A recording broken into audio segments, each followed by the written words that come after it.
daily dose of politics and public policy here on the home of Black Talk Media. It's none other than WURD. We are live on 96.1 FM, also 900 AM in Philly proper. But if you go beyond Greater Philly and also the Delaware Valley, we are streaming live at wordradio.com, WURDradio.com throughout the nation, also, and throughout the world, of course, and also on WURD TV. In addition to that, WURD app as well. Download that on your smartphone or tablet device. I'm your host, executive producer, and also creator of Reality Check here on WURD. I'm Charles Ellison. Welcome to the program. How are you all doing? Good morning, or some folks say good morning. Good morning to you, and happy Monday, or, but we try to be as happy as we can be this Monday morning. And we really appreciate folks viewing us as well on WURD TV. You can go to WURD TV on Facebook.com/4WURD, or you can do that on YouTube.com/onWURD. And you can catch me on Twitter.com. I'm on Twitter.com. I'm not on Facebook, but I am on Twitter.com at Ellison Report. Tag me there, hashtag Reality Check, to join in on the social media discourse and conversation. We'll get to that shortly, a little bit later on. But first, we're going to take our guest at the top of this Monday morning here on Reality Check. It's Ashley Sessions. She's joining us by Skype. She is Director of Civic Engagement and Partnerships for the Committee of 70, the Philly-based Committee of 70. Go to 70, just spell out the word 70.org for more information there. We've had some of their folks on here before, and sometimes we cite some of their analyses and some of the political civic engagement work that they do. It's nonpartisan. It's all nonpartisan. Let's just say civic literacy, civic engagement work that they do. And Ashley joins us by Skype here on Reality Check this morning. Good morning to you, Ashley. Good morning. Thank you so much for having me. All right. Thank you so much. I really appreciate your time. So there's a lot going on. Obviously, I know you're very busy. We're all busy as we are in the final stretch. We're in now under 30 days to November 3rd to the election. It is election month, and it's going to be election month beyond that. There are a lot of early signs or indications showing this could be a high turnout election. We're bracing for a lot of confusion and also a lot of conflicts and tensions. We have these early satellite locations that are opening up throughout the city. The Philadelphia Commissioner's Office is promising that nearly all precincts will be open on November 3rd, save a few here and there because of COVID. Do you think the rollout of those early satellite locations and also opening up those as many precincts as possible is running smoothly? I do. I know it is a Herculean task that the commissioners have had to undertake in the city of Philadelphia and across the Commonwealth of Pennsylvania, but specifically here, and understanding that there are a lot of moving pieces happening all at once. I think that they are taking the necessary precautions and doing the legwork to ensure that not only do we have enough poll workers to staff the majority of our polling locations, but they also are making sure that the satellite election offices are running smoothly. I went to view one on Friday. And there wasn't a line. There was a lot of foot traffic, and the people who work for the commissioner's office were ensuring that folks got in and got their ballots dropped off properly and safely. Good. No, that's very good to hear. Do you feel like the information about the early polling locations? Okay, so the process is going smoothly. You watched it firsthand, like the administration of the facilitation. The care of those locations, you feel like they're also sanitizing them. They're staying hygienic in the middle of a pandemic. Yeah. What about the outreach? What about getting information to folks? My concern are those typically low voter parts or low voter participation parts of the city. Folks in like deep North Philly, for example, who aren't turning out like they should, and so there are still concerns or issues that people have about information about those polling locations. Do you worry about that? I worry less about that because I feel like the constituents or African Americans that we know, right, that are going to vote will use those satellite election offices, which also means that in turn the lines on election day will be shorter, allowing for those communities who I don't trust vote by mail. I'm never going to trust vote by mail, but I will show up to my polling location on election day. Will have the opportunity to vote in person safely, and not have to worry about long lines. So we are, as a collective community, those who have decided I'm going to vote by mail. I'm not going to put it in the postal service, but I am going to drop it off at a polling location. I'm flattening and shortening the line for my brothers and sisters who just aren't going to vote by mail, but I can push them to the polling sites on election day. Mm-hmm. What are the issues or concerns that worry you the most? Anything keeping you up at night right now? Everything. Hey, right. Everything keeps me up. You and I are in a club, like it's a whole special club of folks. We're just up at night, just worrying about this thing. But go ahead. Definitely. I mean, just about everything. My biggest concern, definitely in African American communities, is for us to understand that our vote matters. That we have an election every 6 months. As important and as hyper vigilant as folks are around us about this election, I want us to keep this momentum. And what happens in 6 months? So I'm past November 3rd. Yes, I'm worried about November 3rd. But what happens to our communities when we vote up and down the ballot in April of next year for judges, right? What happens to this momentum and this community outreach and the money that's there to push people to the polls? I'm worried about the long-term effects of communities of color, and just transparent government, right? So we understand, yes, our commissioner's office has a Herculean task, but what other help could have been in place and can be in place, and what lessons learned need to be implemented before 2021 begins? Now, Philadelphia is not, and Pennsylvania, they're not Georgia. They're not like places down south where you have rampant and very open, kind of unapologetic voter suppression taking place. But are there aspects of how the process is unfolding or being officiated in Philadelphia, throughout Pennsylvania, that you're noticing that you could sort of categorize as voter suppression? Are there any hints of any kind of voter suppression activity? And that could be any number of things, not in the way necessarily that the commissioner's office is running, not accusing them of that, but are there any sorts of weird, sort of bizarre incidents? Are we, Philly is getting a national reputation. The president was saying some very unseemly things about Philly in the recent debate, right? Mm-hmm. So is there anything that we are seeing that would concern us that we would categorize as voter suppression of some sort, or having a disproportionate impact, voter suppressive impact on Black voters in Philly? So my nonpartisan hat is on, but being clear that there is I think our language that we're using and that's out there, what's a poll watcher, right? Yeah. How can you challenge a ballot? How do you become a poll watcher in the city of Philadelphia? Can I just walk into my polling place and start screaming that I think this is fraud? So just that disinformation and people thinking that somebody can actually do that to them, when there are laws in place and have always been laws in place that would prevent that from even happening. So I think some of the language that's coming down, being that it's on the national scale and people are receiving their news in sound bites on social media, how we're talking about what can actually happen on election day, what's appropriate, what is actually written into law, I think it's trickling down, not in the big picture, but in like subsets that get, whispered down the lane, right? That get pulled apart as they reach communities of color. So I would encourage trusted messengers, our folks, to just go into these communities and really give the details on what is a poll watcher. Poll watchers aren't new. They have happened. They have been around. But no, you can't just be a poll watcher. You have to be assigned by a political party and or a candidate in the general election to be a poll watcher. So I think that's people's biggest concern. Like, what is a poll watcher and what do they actually do? Will they be there while the ballots are being counted? Understanding all those rules and what actually is going to take place, versus what is assumed can take place. Mm-hmm. Mm-hmm. What's a place, where can people go to get information if they feel like they're being intimidated or they see that kind of activity taking place in Philly? Because we have, there are concerns about poll watchers, about groups like domestic terrorist groups. Let's be frank about that. White nationalist groups coming to Philly.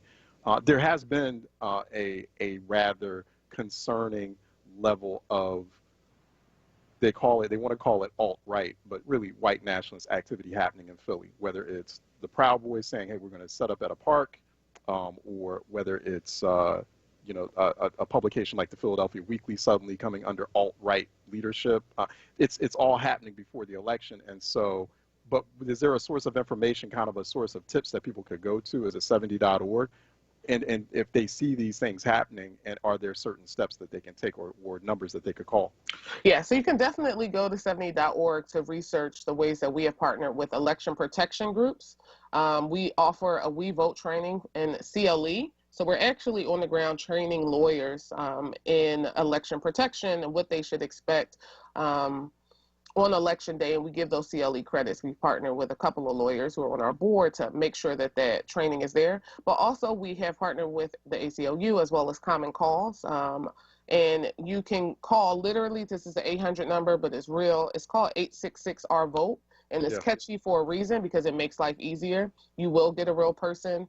You will be able to talk to somebody who is based in Philadelphia, who understands what is happening on the ground. But 866-OUR-VOTE is definitely housed by Common Cause, ACLU, and different lawyers who have decided to take off that day, and law firms who have given some of their staff off that day to really ensure that the law is being enacted. And I do trust that there will be lawyers out and about at all of our polling locations. They can't go in, right? But if you see something, you should call that number or look for an election protection official who's around. Not even official, but a person. You're talking with Ashley Session, if you're just now tuning in. She is Director of Civic Engagement and Partnerships at the Committee of 70, Philly-based Committee of 70. We're talking about how the elections are being administered in Philadelphia, which is a major battleground corner in a major battleground state in this election. Go to 70.org for more information. You know, I wonder about the poll worker recruitment efforts from the commissioner's office. How do you think those are going? I am worried about, I'll be honest, Ashley, I am concerned about the outreach to young people. Okay. I don't think that that's sufficient. I think that that's lacking. I think that here we have this like historic election taking place. Everyone talks about getting the young people involved, young people being civically literate, being engaged, but you know, they're not really being aggressive in terms of that outreach to young people and finding things for them to do, finding roles for them to play, leadership positions that they can take. I haven't really seen that yet, especially from the commissioner's office when it comes to poll worker recruitment. So what we have done with the Committee of 70 is partner with not the poll workers, but Power to Polls Voter Project, as well as the commissioners, to say, hey, let's take that concern off of your plate. I myself have been around the city of Philadelphia. It'll be under the C70 hat always, but I've been doing poll worker trainings as well as our other staff to those said communities. I am actually speaking to a Strawberry Mansion class tomorrow, 3 classes, and recruiting them to be poll workers. So a lot of it, it's I won't speak to, I know the commissioners, I don't know, their outreach has happened, but specifically it's people like me, it's communities like the Committee of 70, it's also elected officials who are saying, hey, I have this group of students, or I have this community group. These are 10 people who I need to be poll workers in their community, and doing that work and taking the onus and not just waiting for something to happen. We only have, 28 days left? So we can't wait for the commissioners to do it. We have to do the work and say, hey, here's the list, right? And this is what you need, and then have them meet us where we are versus waiting for them to rise to the occasion. Ashley, what about the voting machines? Here's this is kind of a 2-part question, but let's start with the voting machines and the user friendliness of the voting machines. Do we worry about technical glitches? I know that there were issues that concerns people had in the process of procuring those machines before with the city. I think Committee of 70 even had some issues. So how are we feeling about those machines now? I think the machines will work, do what they need to do on election day. I'm pretty sure the Committee of 70 stands by how they felt about it, but we do know that they've worked in the past primary for us. They are up and running, and we know that the commissioners are doing the work to make sure that they are all serviced, that there are no glitches, and that the polling places have enough of them come time for the general election. Yeah. The other thing too is I do worry about adult literacy and people's ability to read the ballots because Philadelphia, I don't know why we don't have a state of emergency on this, but the adult illiteracy rate in Philadelphia is like over a quarter of working adults are illiterate, can't read, and that's a problem. That's a concern, you know, even for older adults who still vote, they participate. I have heard, you know, folks expressing concerns and they're worried about the city not addressing that adequately enough. How are we addressing that? So with the Committee of 70, we have a tool called Build Your Own Ballot, and people are on their phones. It's an interactive tool. It's BYOB ballot.70 spelled out .org, where we have created, you'll put in your address, so it'll pull up anybody that's on the ballot, where you live specifically, and you'll see pictures, right? So yes, it has the descriptions of what each person stands for, but you'll be able to pick the person based on how you feel or who you already want to vote for as it relates to federal candidates as well as state candidates. And from that, we also have done the work of deciphering the convoluted ballot questions and have made it extremely easy to understand, like this ballot question. There are 4 ballot questions in the city of Philadelphia. These are the ballot questions. This is actually what it's asking you.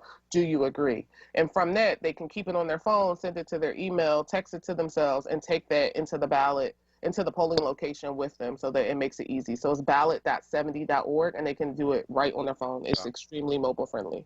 Great. Ballot.70.org. One last question too. I wonder, one of the things I love about what you all do at the Committee of 70, you're trying to make that the whole process of civic engagement in the city, you're trying to make it, you're opening it up. You're trying to make it more transparent, much more accessible. And like, for example, I like PhillyWardLeaders.com. I love that project because I don't think it can look very convoluted and very confusing and not very accessible, not very transparent. But you all put it out there.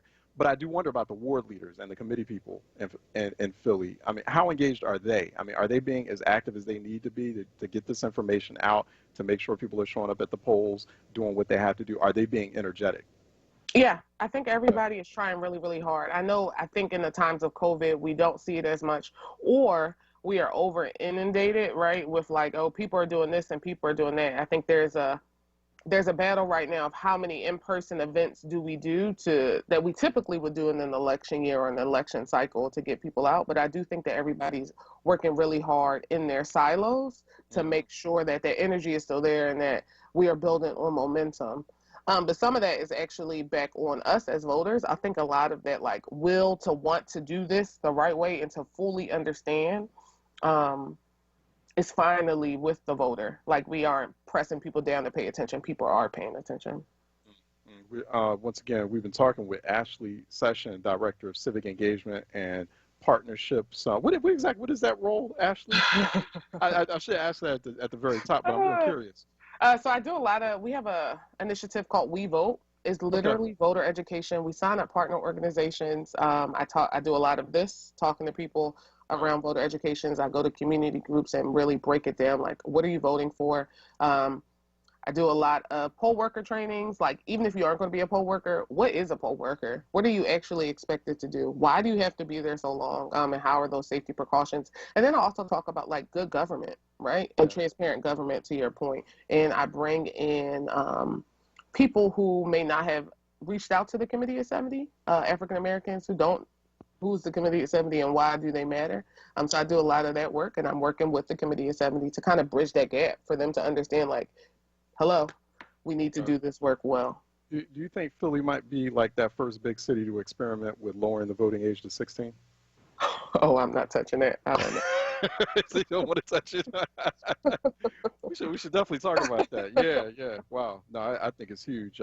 But definitely, no, I appreciate that. Appreciate the candor. We were talking with Ashley Session, Director of Civic Engagement and Partnerships, Committee of 70. Go to 70.org. Also, ballot.70.org to learn more about the ballot, to build your own ballot, BYOB.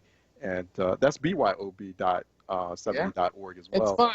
Yes. Excellent. So I want to encourage people to do that. Thanks for that tip, Ashley, and really good talking with you this morning. Thank you so much for having me.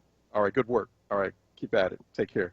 Okay, let's take a break, and when we come back on the other side, we're heading into Pressing Matters National.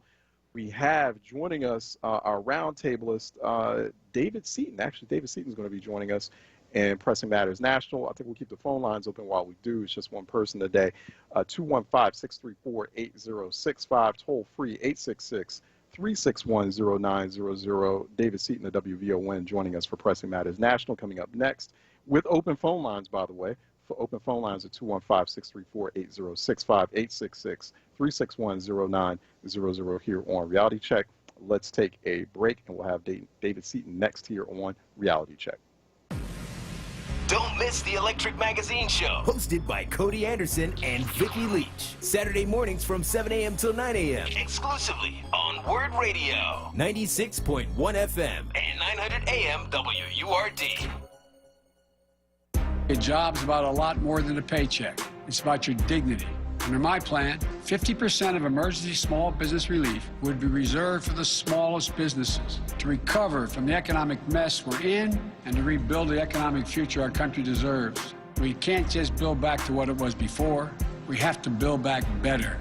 If we truly want to reward the work in this country, we have to ease the financial burdens of care that families are carrying.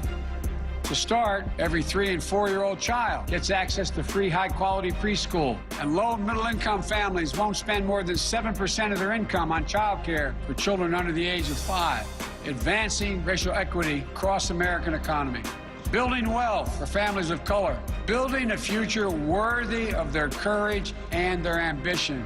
Just imagine if we could truly unleash their full potential. I'm confident we can do this. I'm Joe Biden, candidate for president, and I approve this message. Paid for by Biden for president. The WURD Radio newsletter, keeping you informed, engaged, and connected. Sign up by visiting WURDradio.com. Scroll to the bottom of the page and type your email address under Connect with Us. You'll receive the latest information on WURD Radio, messages from our president and CEO, Sarah Lomax Reese, exclusive articles and multimedia content, and resources. Stay informed with the WURD Radio newsletter. No fear, just facts. This is WURD, independent black media. It's Health and Wellness Week with Tiffany Bacon. This Monday through Thursday from 7 till 9 p.m. on WURD Radio. Join Tiffany this Monday for a conversation with COVID-19 survivors and learn more about accessing healthcare and choosing a good doctor. Health and Wellness Week. This Monday through Thursday from 7 till 9 p.m. Hosted by Tiffany Bacon. Exclusively on WURD Radio. 96.1 FM and 900 AM WURD. Streaming live on WURDradio.com. The WURD Radio app, and watch live on WURD TV via Facebook. Reality Check with Charles Ellison right now on WURD Radio and WURDradio.com. All right, welcome back to Reality Check 96.1 FM, 900 AM, WURDradio.com, WURD TV, WURD app as well. Download it on your smartphone or tablet device, your preferred digital poison. You can do that from your Apple Store, also your Google Play Store as well. Just where there's a word, where there is WURD, there is an app for that indeed. So we appreciate folks listening in from around the country and from around the world. They also do that on WURD TV. They watch us at facebook.com/4word. So appreciate folks tuning in, watching us this morning. Louis Reuben Marks, good morning to you. Shirley J. Carter, good morning. And Arnetta Pierce, always good to hear from you. Arnetta Pierce watching from Arizona. It's a real tight Senate race there, I'm told. And the polls are a little bit tight, too, between Biden and Trump in the presidential race. So keep us posted, Arnetta, on what's happening in Arizona. Nasir Butler, good morning to you. Malcolm White watching and listening from Westmount area. Good morning, Malcolm. Gloria Gainey, good morning, Sistering Gloria. Appreciate you. Joey Dixon, peace. Charles Word, family, great voter information. Thank you. And your guest, Jazz to you. Jazz back at you as well. And I was thinking about jazz all weekend. I was watching one of those underrated movies from the early 2000s, Idlewild. That was one of those underrated movies. People see Idlewild. It was actually a great movie. Yeah, people think it was one of those movies that a lot of folks didn't give enough credit for. Thomas Knock is saying, was listening to our earlier conversation with Ashley Session. Thomas Knock on Facebook Live saying, why are these folks disconnected from voters? The only people aware of what Ashley is doing is her organization. So that's Thomas Knock knocking at or throwing a knock at the Committee of 70. But this is a good point in terms of, once again, that's one of the things we try to do here on WURD, and especially on programs like Reality Check. I always talk about that disconnect, between the people at the top, the influencers, the grass tops, and also the grassroots as well. And elected leaders and folks who are in the public affairs space are going to have to pay very close attention to it. So that's something we definitely worry about. Oh, we have, right now, also want to let folks know at the moment in Philly at the moment, I think it's what, 62 degrees? Yeah, 62 degrees in Philadelphia. And the time is also 10:29. And Beach Companies wants to let you know that. So it's being brought to you from the Beach Companies with 30 years of service in the community. Check out the website at beachcompanies.com. You can also find the Free Black Business Directory and our Community Resources Directory as well. We're heading into Pressing Matters National. Phone lines are open too, by the way. You can participate in this discussion, 215-634-8065, 866-361-0900. David Seaton of the Buchanan and Seaton Show on WVON in Chicago is joining us by phone. David, what's good? Thanks for having me this morning. Great to join you as always. All right, good. It's good to have you back as well. So I know we're going to keep you a little busy, bring you here on WRD. Always good to get the Chicago perspective, the Chi-Town perspective on things. So, David, what do you make of this? Quite a bit happening over the weekend. The president in the hospital that he's reportedly preparing for an early discharge. A lot of experts, infectious disease experts, are stunned by this. They're saying it's way too early, and that his condition is a lot worse than, and we should all expect that it is a lot worse than obviously he or his administration or his doctors are saying, especially when you're using steroids that much. There's indications that there's a lot of steroids. That's why reporters keep asking about how much steroids he's using. This is how authoritarianism works, though, right? I mean, this is where we are.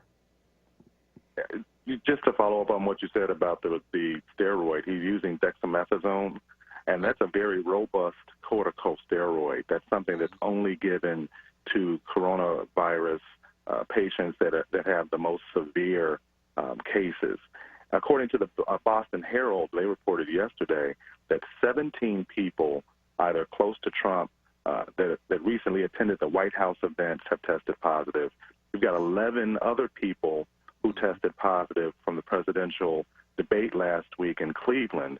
I mean, so between what's going on in the Senate, you've got 3 senators who tested positive, and now, to your point, Donald Trump wants to go back to the White House. If he goes back to the White House, he still has to quarantine, so right. We still have to have people who work in the White House displaced. I mean, right now, we effectively have 2 branches of government, and the executive and the legislative branches, that are incapacitated due solely to the ineptitude of one man, Donald Trump. How does this work for him politically, David, you think? I mean, conventional wisdom says that it puts COVID-19 out there in the forefront of the conversation before the election, less than 30 days before the election.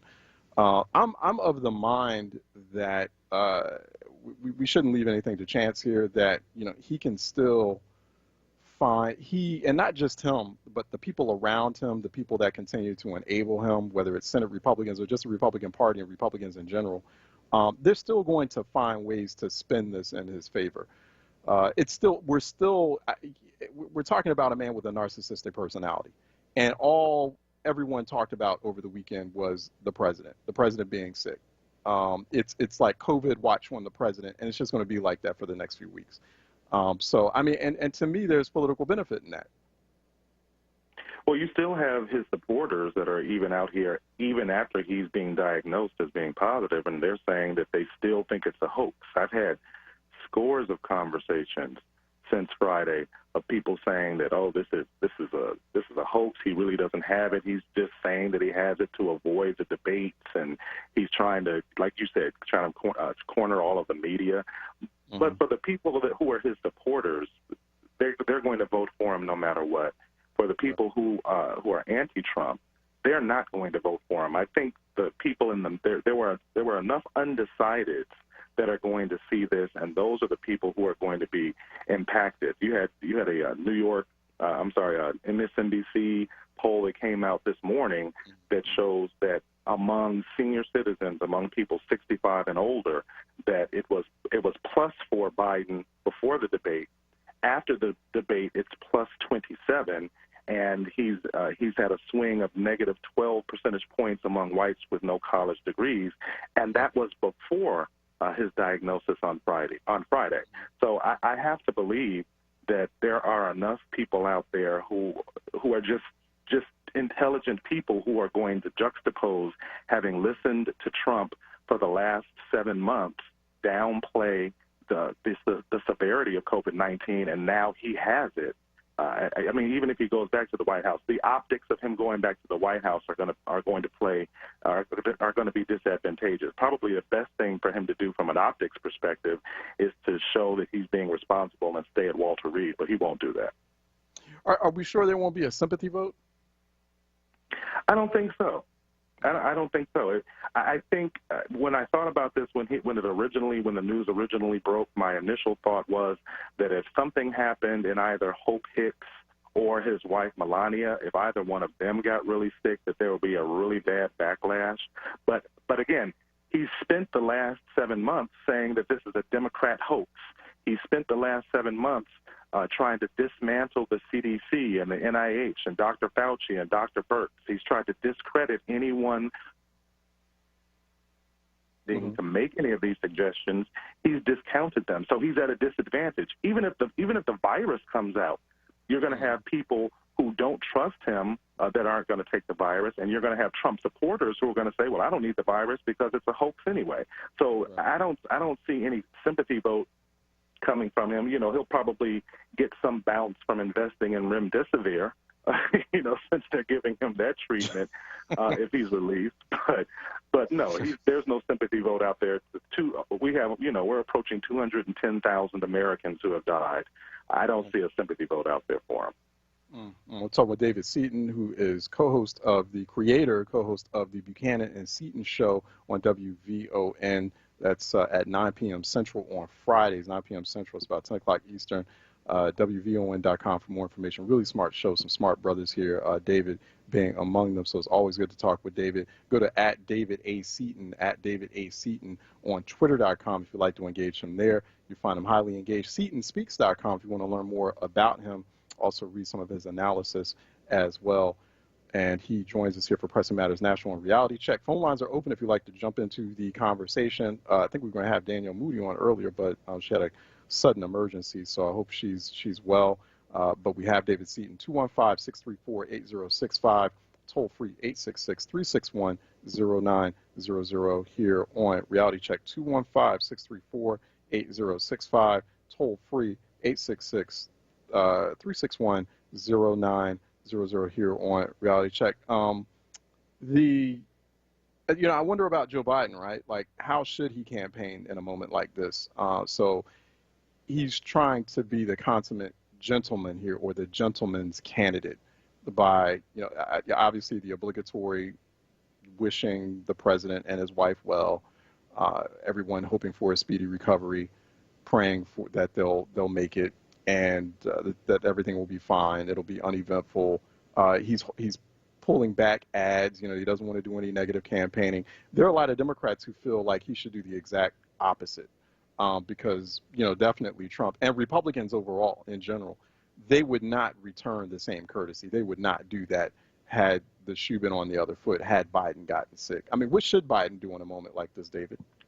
This is DEFCON 1. We're down to less than 30 days before the election. He should be saturating the airwaves, and he doesn't have to necessarily go negative, or he doesn't have to go, scorched earth, but he definitely should be out there saying, he should be out there just playing on a reel. He should just be playing every time Trump said, it's not a big deal. It'll be gone by Easter. It'll be gone by the summer. It'll be gone as soon as the weather changes.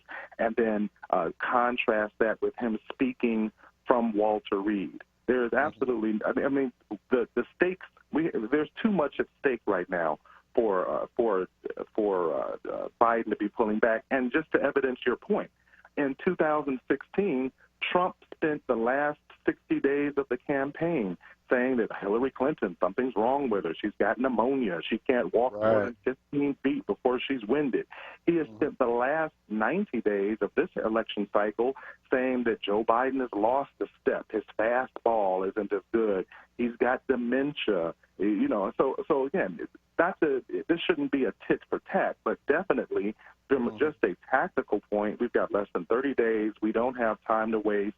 He should be pressing the American people to just come to grips with the reality that Donald Trump is the literal recipient of all of the bad press and the downplaying of this once in a century pandemic. So definitely he should move forward. Yeah, no, I agree with that. David, let's take a quick break. We're here on Pressing Matters National with David Seaton. Our regular roundtable is here on Pressing Matters National on Reality Check WRD. Let's take a break, and when we come back, phone lines are open too, by the way, 215-634-8065, toll free 866-361-0900. Let's take a break, and we'll be right back. Smith Play John is a new kids TV show produced by Smith Memorial Playground. Tune in Wednesdays at 3 p.m. on Comcast, Verizon, or PhillyCam.org for at-home play breaks, music time, story time, and to share your John. Details at smithplayground.org. Be heard. Want another way to join the conversation? Follow us on social media using the hashtag onWURD. Be heard. Stay connected to WURD Radio. Independent Black Media. We've all adjusted our daily routines in these unprecedented times. And for many of us, voting at our polling place in November is a routine that means so much. But did you know that every Pennsylvania voter can vote by mail from home this year? Whether you're a Pennsylvania senior, essential worker, or simply someone who needs more flexibility to vote within a challenging schedule, voting by mail allows you to make your voice heard at the ballot box on your schedule while protecting your family's health. You can turn your mailbox into a ballot box by simply visiting votespa.com on your computer or any mobile device to request your mail-in ballot. With November 3rd around the corner, it's more important than ever to request your mail-in ballot today. It's simple, secure, convenient, and safe. This year, you shouldn't have to choose between your vote and your health. We're all in this together, and voting by mail gives you the power to make your voice heard. So sign up at votespa.com or return your mail-in ballot application to your county election office today. Paid for by Power Interfaith. Jobs, entrepreneurship opportunities, small business resources, and financial literacy. Livelihood. The new initiative from WURD Radio to connect Philadelphians to resources to help take the next steps in their professional lives. WordWorks.com features career readiness tools, entrepreneurship resources, funding opportunities, and events to expand your livelihood. Visit WURDworks.com right now and take the next step in your professional journey. Livelihood is supported by the Nightland Fest's Local News Transformation Fund, Borealis Philanthropies Racial Equity and Journalism Fund, and the Solutions Journalism Network. Reality Check with Charles Ellison right now on WURD Radio and WURDradio.com. All right, welcome back. We're on Pressing Matters National. We've got David Seaton of WVON on with us, 215-634-8065, toll-free 866-361-0900 while we're talking with them. Let me go ahead and bring a couple of listeners on, David, as we're tuning into our conversation. Timothy out of South Philly is calling in for a reality check. Timothy, how are you doing, sir? Timothy, can you hear us? Timothy. Maybe you're on mute. Timothy going once, going twice, going three times. Timothy, we had to let you go because we couldn't hear you. So feel free to call back. Cliff out of Connecticut is calling in for a reality check. Cliff, what's good? Good morning. Cliff? Can Cliff hear us? I can hear you. Can you hear me? Oh, there you go. All right, now we can hear you. Okay. How you doing, sir? Good morning. Thanks for taking my call, Brother Charles. I want to address my issue, my question to Brother David, but then I want to use you as an example. Okay, so here we go. So now, Brother David, Brother Charles, he's infected with the COVID virus, but yet, does he get the same cocktail or the vaccine that Trump gets when they come out with it? Absolutely not. Thank you, Brother Charles. Do you agree with that, or do you believe that you will get the same treatment as President Trump? No, we would not. None of us would. You're right. So that's my whole point. So why would we as African-American community be eager to take this vaccine or this so-called cocktail if we are hospitalized? Well, there's no vaccine. Nothing. But yeah, no, I appreciate that, Cliff. But, just to be clear here, there is no vaccine available. There won't be any vaccine available for a while. And even this treatment, this very aggressive, thanks, Cliff, for calling. I appreciate that. And even this very aggressive treatment, right, David, but I would like for you to chime in on this. This aggressive treatment is not widely available. I mean, it's something that is not really even all that fully proven. But go ahead, David.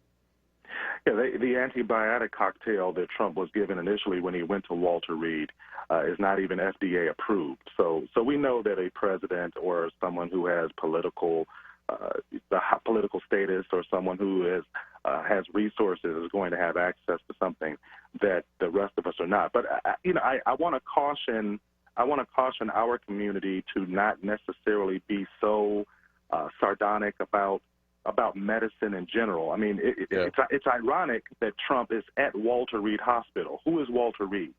Walter Reed was actually a U.S. Army physician, and in 1901, he was the first doctor who actually documented and observed a virus jumping into human beings, and it was actually the yellow fever that was being passed by mosquitoes. But the reason why that's important is because that happened in 1901. That happened 119 years ago, that we had a physician that first documented the observing a virus in a human being. We're 119 years later, and we're still having arguments about whether the virus is real and whether it isn't, and the efficacy of vaccines. You literally have people, you have Republicans who are walking around right now who are saying, hey, I got tested and the test came back negative. I mean, it's first, second, third grade science where you learn about incubation, and incubation is the period of time between when you get infected with a virus and when you're symptomatic.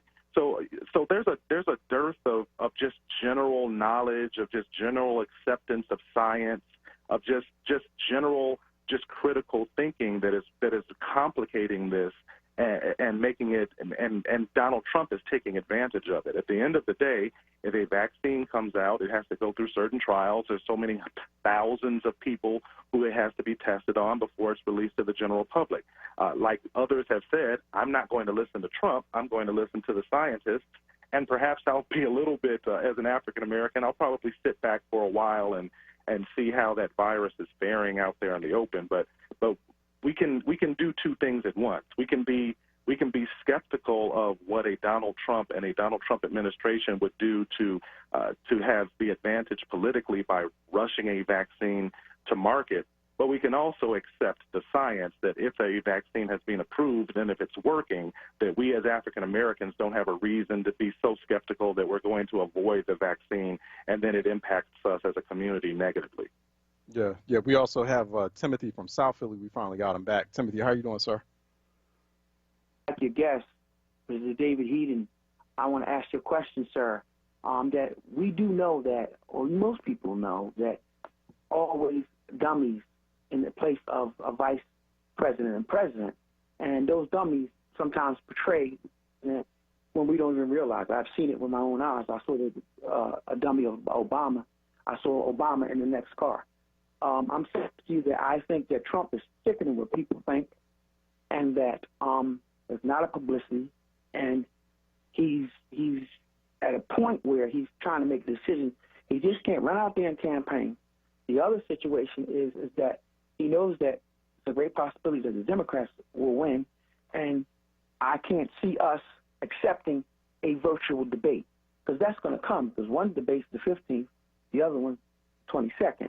That will prove some things, and, I mean, I can't see him winning, and I can't see him debating, and we should not want a virtual debate. I think if the presidential debate is over, we'll have Kamala, will be coming on Wednesday with Pence, and we should just go to the booth to vote these Republicans out. That's just my opinion, sir. Tell me what do you think about that? I mean, David, before you answer that, I have to agree with Timothy. I was saying that last week. I was saying that on the night of the first debate. After that debate, like, forget about it. This is not even worth it. Like, Biden should just, I mean, I guess Biden doesn't want to make it seem like he's afraid of debating. I think Biden did well, and I think Biden did well not just because Trump acted like a damn fool, but I think just Biden was solid. It wasn't a perfect performance from Biden, but he showed himself as a solid candidate and as a capable president. show this presidential. So let's just get on with it. Let's just get to the polls. But David, how do you think? What do you think about that? You know, I'm thinking as I hear Timothy making that statement, and I'm thinking about how Biden, how the polls swung as much as they did among certain demographics after the debate. This reminds me of a boxing match where you have the two, you have the two opponents, and they go get weighed in, and they're standing on the dais, and they're, mean mugging one another, and one, and they're talking crazy. Oh, I can't wait till you get in the ring. I can't wait till we get in the ring. And then, when you talk to the average person, you say, well, who do you think is going to win? I don't know. He was pretty aggressive at the weigh-in and blah, blah, blah, blah, blah. But then when they actually get in the ring, you get to see who the actual better boxer is. You get to see the person who has the better technique and who's stronger and who's faster. And Donald Trump being out there on the campaign trail making all of the accusations against Biden that he did. Oh, he's lost a step. He got dementia. People were listening to that. But once they actually got into the debate ring, people got to see them face off, and they were able to say, you know what, Donald Trump wasn't right. He was not correct. Joe Biden is much better. And it's that contrast that we need to see right now in this final 30 days, because, again, there's 42% of people who are going to vote for Trump no matter what. We've got about 42 to 45% of people who are going to vote for Biden no matter what. That leaves that 5 to 7% of people out there who, for whatever reason, are still undecided, and the specter of a second and third debate might be the thing, and will probably be the thing that pushes them over and makes them go ahead and choose Biden. Yeah. Phone lines are still open, 215-634-8065, toll free, 866-361-0900. We're talking with David Seaton, and he is with WVON, Buchanan and Seaton Show, joining us for Pressing Matters National here. The other issue, too, David, my other concern is that we're not focused on structural issues. Like, so, for example, during the debate, we can't remember anything of substance. I don't remember anything President Trump said. I remember some things that Joe Biden said, or former Vice President Joe Biden said. There was really no thoughtful discussion about, like, the two big issues that we keep glossing over. Mainstream media keeps glossing over. We don't, you don't, I don't. Issues like permanent unemployment and education.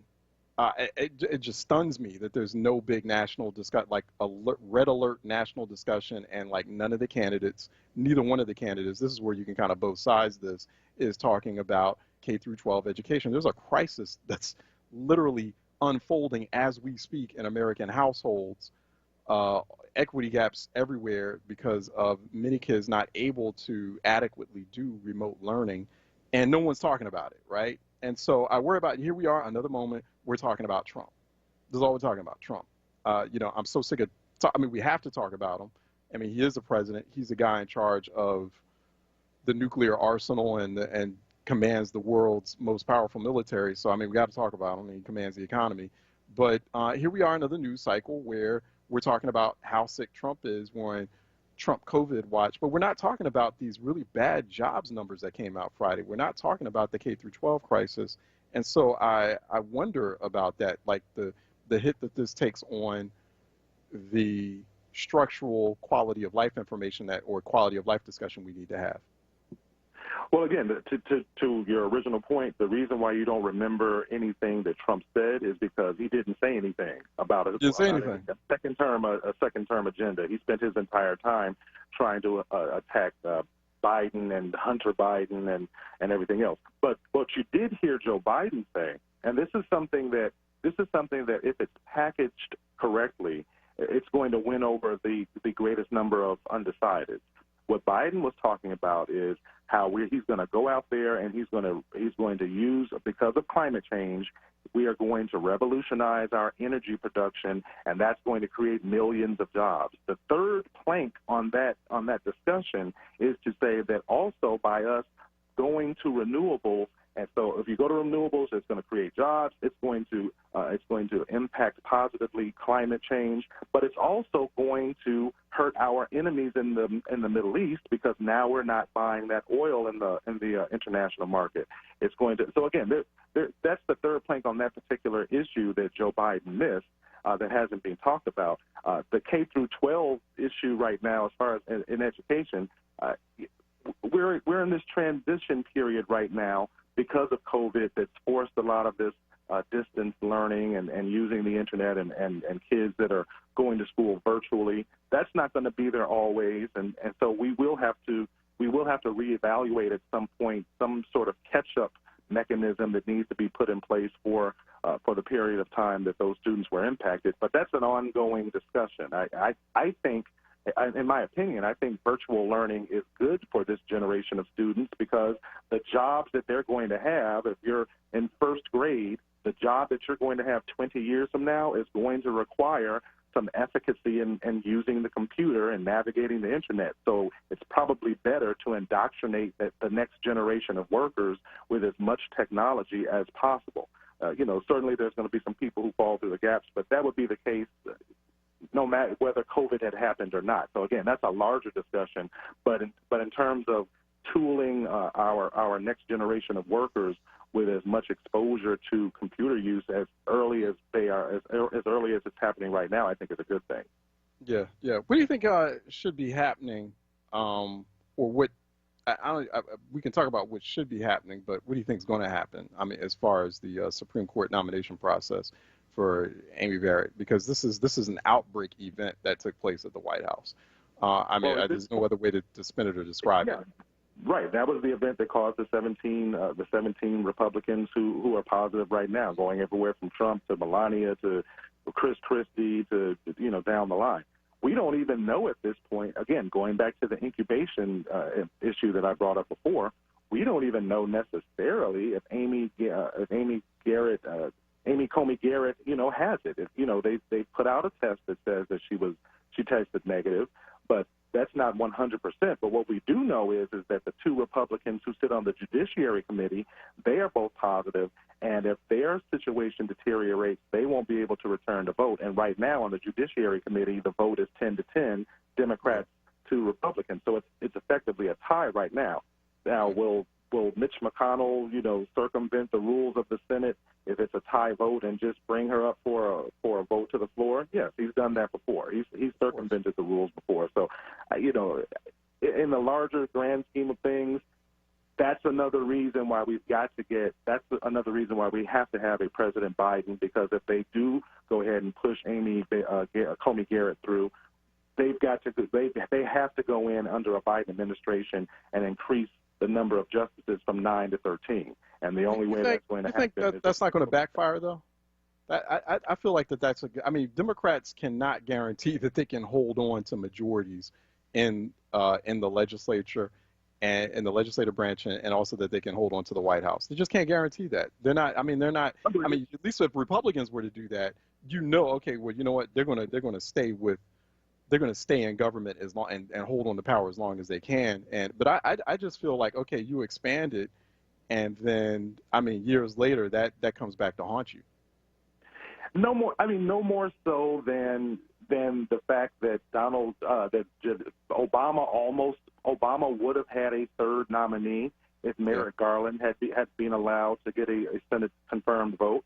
And now it just so happens, because Ruth Bader Ginsburg died, that by coincidence Trump is getting a third appointee. So at the end of the day, it's not about the number per se of justices. It's about trying to make sure that the majority of the American people are represented ideologically in the highest court in the land. And we know that if Amy Coney Garrett goes to the Supreme Court, that a 6-3 conservative Supreme Court is not representative ideologically of the American people. So since the Republicans, and we know we're not going to get enough Republican legislatures, and we're not going to get enough Republican votes in the Congress to make a constitutional amendment to put a term limits on justices and say you can only serve for 18 or 20 years. We know they're not going to capitulate there. We know we're not going to get a constitutional amendment and get 37 states to agree to even move it forward. Then we have to do what we have to do, and while we are in power, we have to take advantage of the levers of power, and if that means putting 4 more justices on right now, and then we will have to worry about if another Republican president gets in there with a Republican-controlled Senate, what they'll do later. But we can't not act because of what might happen tomorrow. That's not how the Republicans operate. I think they do what they strike. I think it's more striking right now. Yeah, I think it's more realistic to just to impose term limits, like 12-year term limits on justices starting That's now. a constitutional amendment, though. Oh, you mean the term limits would be a constitutional amendment? Correct. Okay. You need a constitutional amendment, which means you're going to need what, three-fifths. You need a supermajority in the Senate, and or if you don't get it in the Senate, you've got to get 35 or 36 states to vote for it. That's not going to happen. So that's not going to happen. Yeah, that's a good point. That's a very good point. David Seaton, co-host, creator of the Buchanan and Seaton Show. They're on WVON in Chicago, on WVON.com if you want to listen to the live stream. They are on 9 p.m. Central, which is 10 p.m. Eastern when you look at it Philly time. So definitely check them out when you get a moment. It's a very good show. And every now and then I'm occasionally on that show as well. Always enjoy my time on there. It's good to have David on. David, thanks so much, man. Really appreciate it. You take care. Be safe. You too. All right. Okay, we'll talk to you again at David A. Seaton on Twitter. Okay, let's take a break. We're going to take a break. And when we come back on the other side, we're talking to Brookings Governance Studies fellow Rashawn Ray. Rashawn Ray going to join us next here on Reality Check. We're going to talk about voter suppression. Black people, black voters, and voter suppression coming up next here on Reality Check 96.1 FM, 900 AM, WURDradio.com, WURD TV, WURD app. Stay tuned. We'll be right back. Just one more step. You got it. You're doing great. This is the sound of a nationally ranked top rehabilitation hospital, home to the largest collection of robotics in the United States, where we continually exceed patient expectations, because no injury is too severe or too minor for our care. There you go. This is the sound of success. Moss Rehab. Challenge accepted. This is Pastor Alan Waller, and I want to remind you of the immortal words of Pastor Leon Sullivan, not burn, baby, burn, but build, baby, build. Since 1968, the Sullivan Progress Plaza has been the place of entrepreneurship in the black community. We are still building, baby, build. And we want to invite you to come along with us if you seek to invest in our community and make a difference in the new world that we're going to create. For more information, call 215-232-7070. I want to invite you to be a part of the new future of Philadelphia. He's back. This is Reverend Al Sharpton. Keeping it real with the Reverend Al Sharpton. In times like these, we have to stay connected. At a brand new time. Monday through Thursday, 9 p.m. till midnight. I'm excited that Keeping It Real returns to WURD. Keeping it real with the Reverend Al Sharpton. Monday through Thursday, 9 p.m. till midnight. This program is pre-recorded. No phone calls, please. Keep it locked to WURD 96.1 FM, 900 AM, WURDradio.com.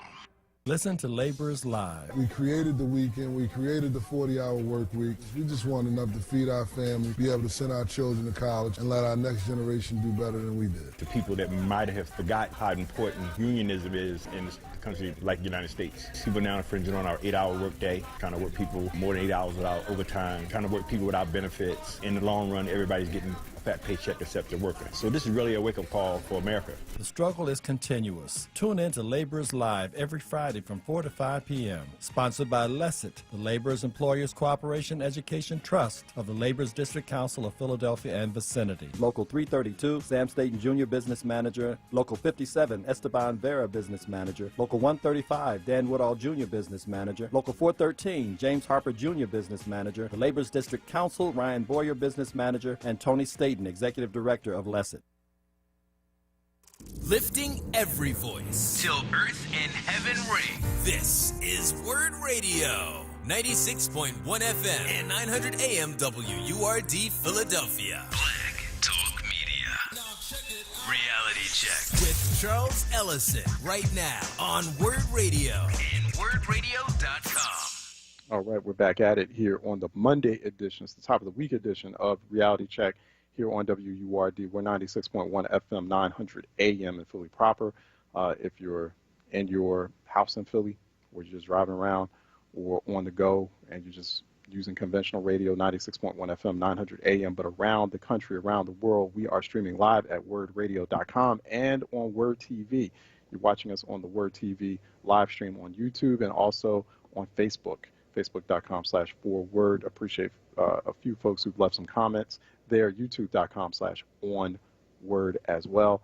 And in addition to that, WURD app, the WURD app. Where there's WURD, there is an app for that. So download that today on your smartphone or tablet device. You can take it wherever you go. There's multiple ways to listen and to tune in to WURD and shows like Reality Check. Also, before we bring on our next guest, check out our companion magazine to Reality Check. It's our companion hybrid online magazine and newsletter, the B Note, THEBE note.com. Go to the bnote.com. Have a wonderful essay, wonderful exclusive essay by our Reality Check contributor, Stefan Hankin, titled Ruling by Minority. Similar to South Africa's apartheid, Republicans have created an American version of separateness, where a white, southern, and rural minority impose their will. It's a very, very good short essay, good read, and it's a necessary and essential read, too, about the state of the country's politics and how it's operating now. But I highly recommend it. Also subscribe to the B Note Day. That's the companion online magazine and newsletter to Reality Check here on WURD. I'm at Ellison Report on Twitter.com too. So check me out, and I'm highly engaged. I'll return. In fact, we did have one. I think we had one listener. That was Norris C. Jean, who was saying hashtag Reality Check. Remember, hashtag Trump said he believes in herd mentality, which he probably does, but we can presume he meant herd immunity. It's not surprising what we see coming out of the White House and number 45's defiance. Thanks, Nord, for listening. I appreciate you. I appreciate other folks as well who are tuning in. I'll get you your comments shortly enough, but let's bring on Rashawn Ray. Rashawn Ray's been on here before. He's a professor of sociology at the University of Maryland, College Park. It's the flagship university for the University of Maryland. He's also executive director at the Lab for Applied Social Science Research, and he is a Rubenstein Fellow in Governance Studies at the Brookings Institution. Go to brookings.edu for more information. Rashawn is at Sociologist Ray on Twitter, on social media. He joins us by phone from Washington, D.C. Rashawn, how are you doing, sir? Good morning. Hey, I'm great. Thank you for having me on the show. I look forward to this very important conversation. All right. Always important conversations with you. Really, really good to have you. It's been a while since we last spoke, so hope all is well with you and yours. How severe, in your assessment, is the voter suppression that we're seeing out there, and how are we defining it? Because it's happening or unfolding in a number of ways. And this national conversation, does it underestimate how bad it could be, and how far it could eat away at not just the margins of the vote, but the overall vote? Yes, most definitely. I mean, I think we are completely underestimating voter suppression in 2020. Voter suppression has morphed over time. I mean, obviously people know about the 50s and 60s and even before that, where black people would have to try to figure out how many bubbles popped up on a bar of soap, or the state of Louisiana is really famous for its literacy test that was asking just a boring questions to try to prevent black people from voting. But in 2020, less of those overt types of tactics and more covert tactics. And we are completely underestimating it. If we look at battleground states, Georgia, Florida, Michigan, Pennsylvania, North Carolina, even Texas, there are very small margins for victory in either direction, even at the state and local level, that people need to pay attention to. And since the Voting Rights Act was gutted by the Shelby versus Holder Supreme Court decision, we've seen drastic changes to the sorts of things that are going on. For example, in Texas, the governor is only allowing for one central drop-off box for mail-in ballots. And I think that's part of what makes 2020 different, is the number of people who are going to be voting by mail because of the pandemic could actually increase voter suppression tactics, particularly aimed at black and Latino voters. So with vote by mail, with those kinds of concerns with vote by mail, what do we tell people to do? Because it's hard. It's really hard to maintain this balance in the conversation, because on one hand, you want to make people aware that, hey, this voter suppression is real. It's going to be out there. Don't underestimate it. But on the other hand, you don't want to demotivate people from voting, right? Or from using mechanisms like vote by mail. And I know that there are about 42, 43 states maybe that can confirm that mail ballot has been received. But then there's in a lot of cases, there's that process after the mail ballot has been received, whether or not you don't know, well, I mean, is there going to be something that happens later on down the line as the votes are being counted where suddenly, because of voter suppression or something being activated, my ballot is disqualified? But how do we do that? How do we maintain the balance in that conversation? Well, I think you just hit the nail on the head. The first big thing is we have to be vigilant. We have to know what the laws are and the regulations and policies are in our state. Depending on the state where we are, dictates the timeline for turning things in. So Pennsylvania, for example, is different from Maryland. Even though both states, I think, are aiming to do a good job in this moment, giving people more options and more leeway with getting their ballot in. People need to pay attention to their signatures. People need to pay attention to their addresses. And then people need to check online. What is happening is when you request your mail-in ballot, which people should have done already, and honestly, if they're not in the process of getting their mail-in ballot already, if it hasn't came, they probably really need to decide that it's time to go to the polls at some point over the next month and vote. If they want to avoid lines, try to do early voting, but definitely on election day. Some of the main tactics we're seeing today, I mentioned the United States Postal Service. Trump has literally allowed it where the United States Postal Service is rolling back the resources to be prepared in this moment. The example I just gave from Texas is one. But also people need to pay attention to the voter roll. People also need to pay attention to ID laws in their states. And then in states like Florida, we know that there's huge felony disenfranchisement. Even though they are supposedly allowing returning citizens to vote, those individuals have to pay off all of their fees and fines associated with their convictions and charges. That's where the problem comes in. People like Bloomberg and other organizations are funneling money to Florida to allow these individuals to have the right to vote. Hey, Rashawn, what do you feel like, as we're talking about, obviously the voter suppression efforts and what, frankly, this is like an all-out Republican thing. This is a Republican thing, and this is not to be partisan. It's just simple fact. I mean, these are the folks who are carrying it out. But so we've been talking about how the voter suppression is imposed. How do you feel about the efforts to counter that? Do you feel that those efforts are robust enough? Like you mentioned, Mike Bloomberg, for example, and the $16, $17 million that he raised. Like, I don't know why he didn't just cut a check, but that he like, how are you Mike Bloomberg and you raise money? Like, just cut a check, fam. But so there's that. But I mean, obviously there've been groups that have been on the ground for years fighting against this. How do you feel about that anti-voter suppression effort? Has that been adequate? Has that been robust or muscular enough? Yeah, well, to your point, I think the first thing, I think Bloomberg thinks that some of his other wealthy friends should also contribute to this, and I do agree with that. Yeah, I appreciate that. Definitely appreciate what Bloomberg is doing, because, I mean, he says that whether or not he's the nominee or not, he's going to funnel money, and others definitely aren't doing that. But I think one of the biggest things is that I never think that we're doing enough to try to challenge voter suppression.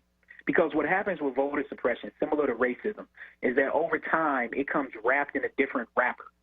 And oftentimes we're late to opening up that package to see what the surprise is. So we're already behind. That happened in 2016. Oftentimes people are like, oh, black people didn't come out to vote. Well, these tactics we're talking about right now were in place in 2016, and we just weren't ready for them. In 2018, we were. But now we have a new issue, which is coronavirus and the fact that people are now mostly voting by mail. I think the other big thing, another voter suppression tactic that we haven't talked about, is the way that social media is being used.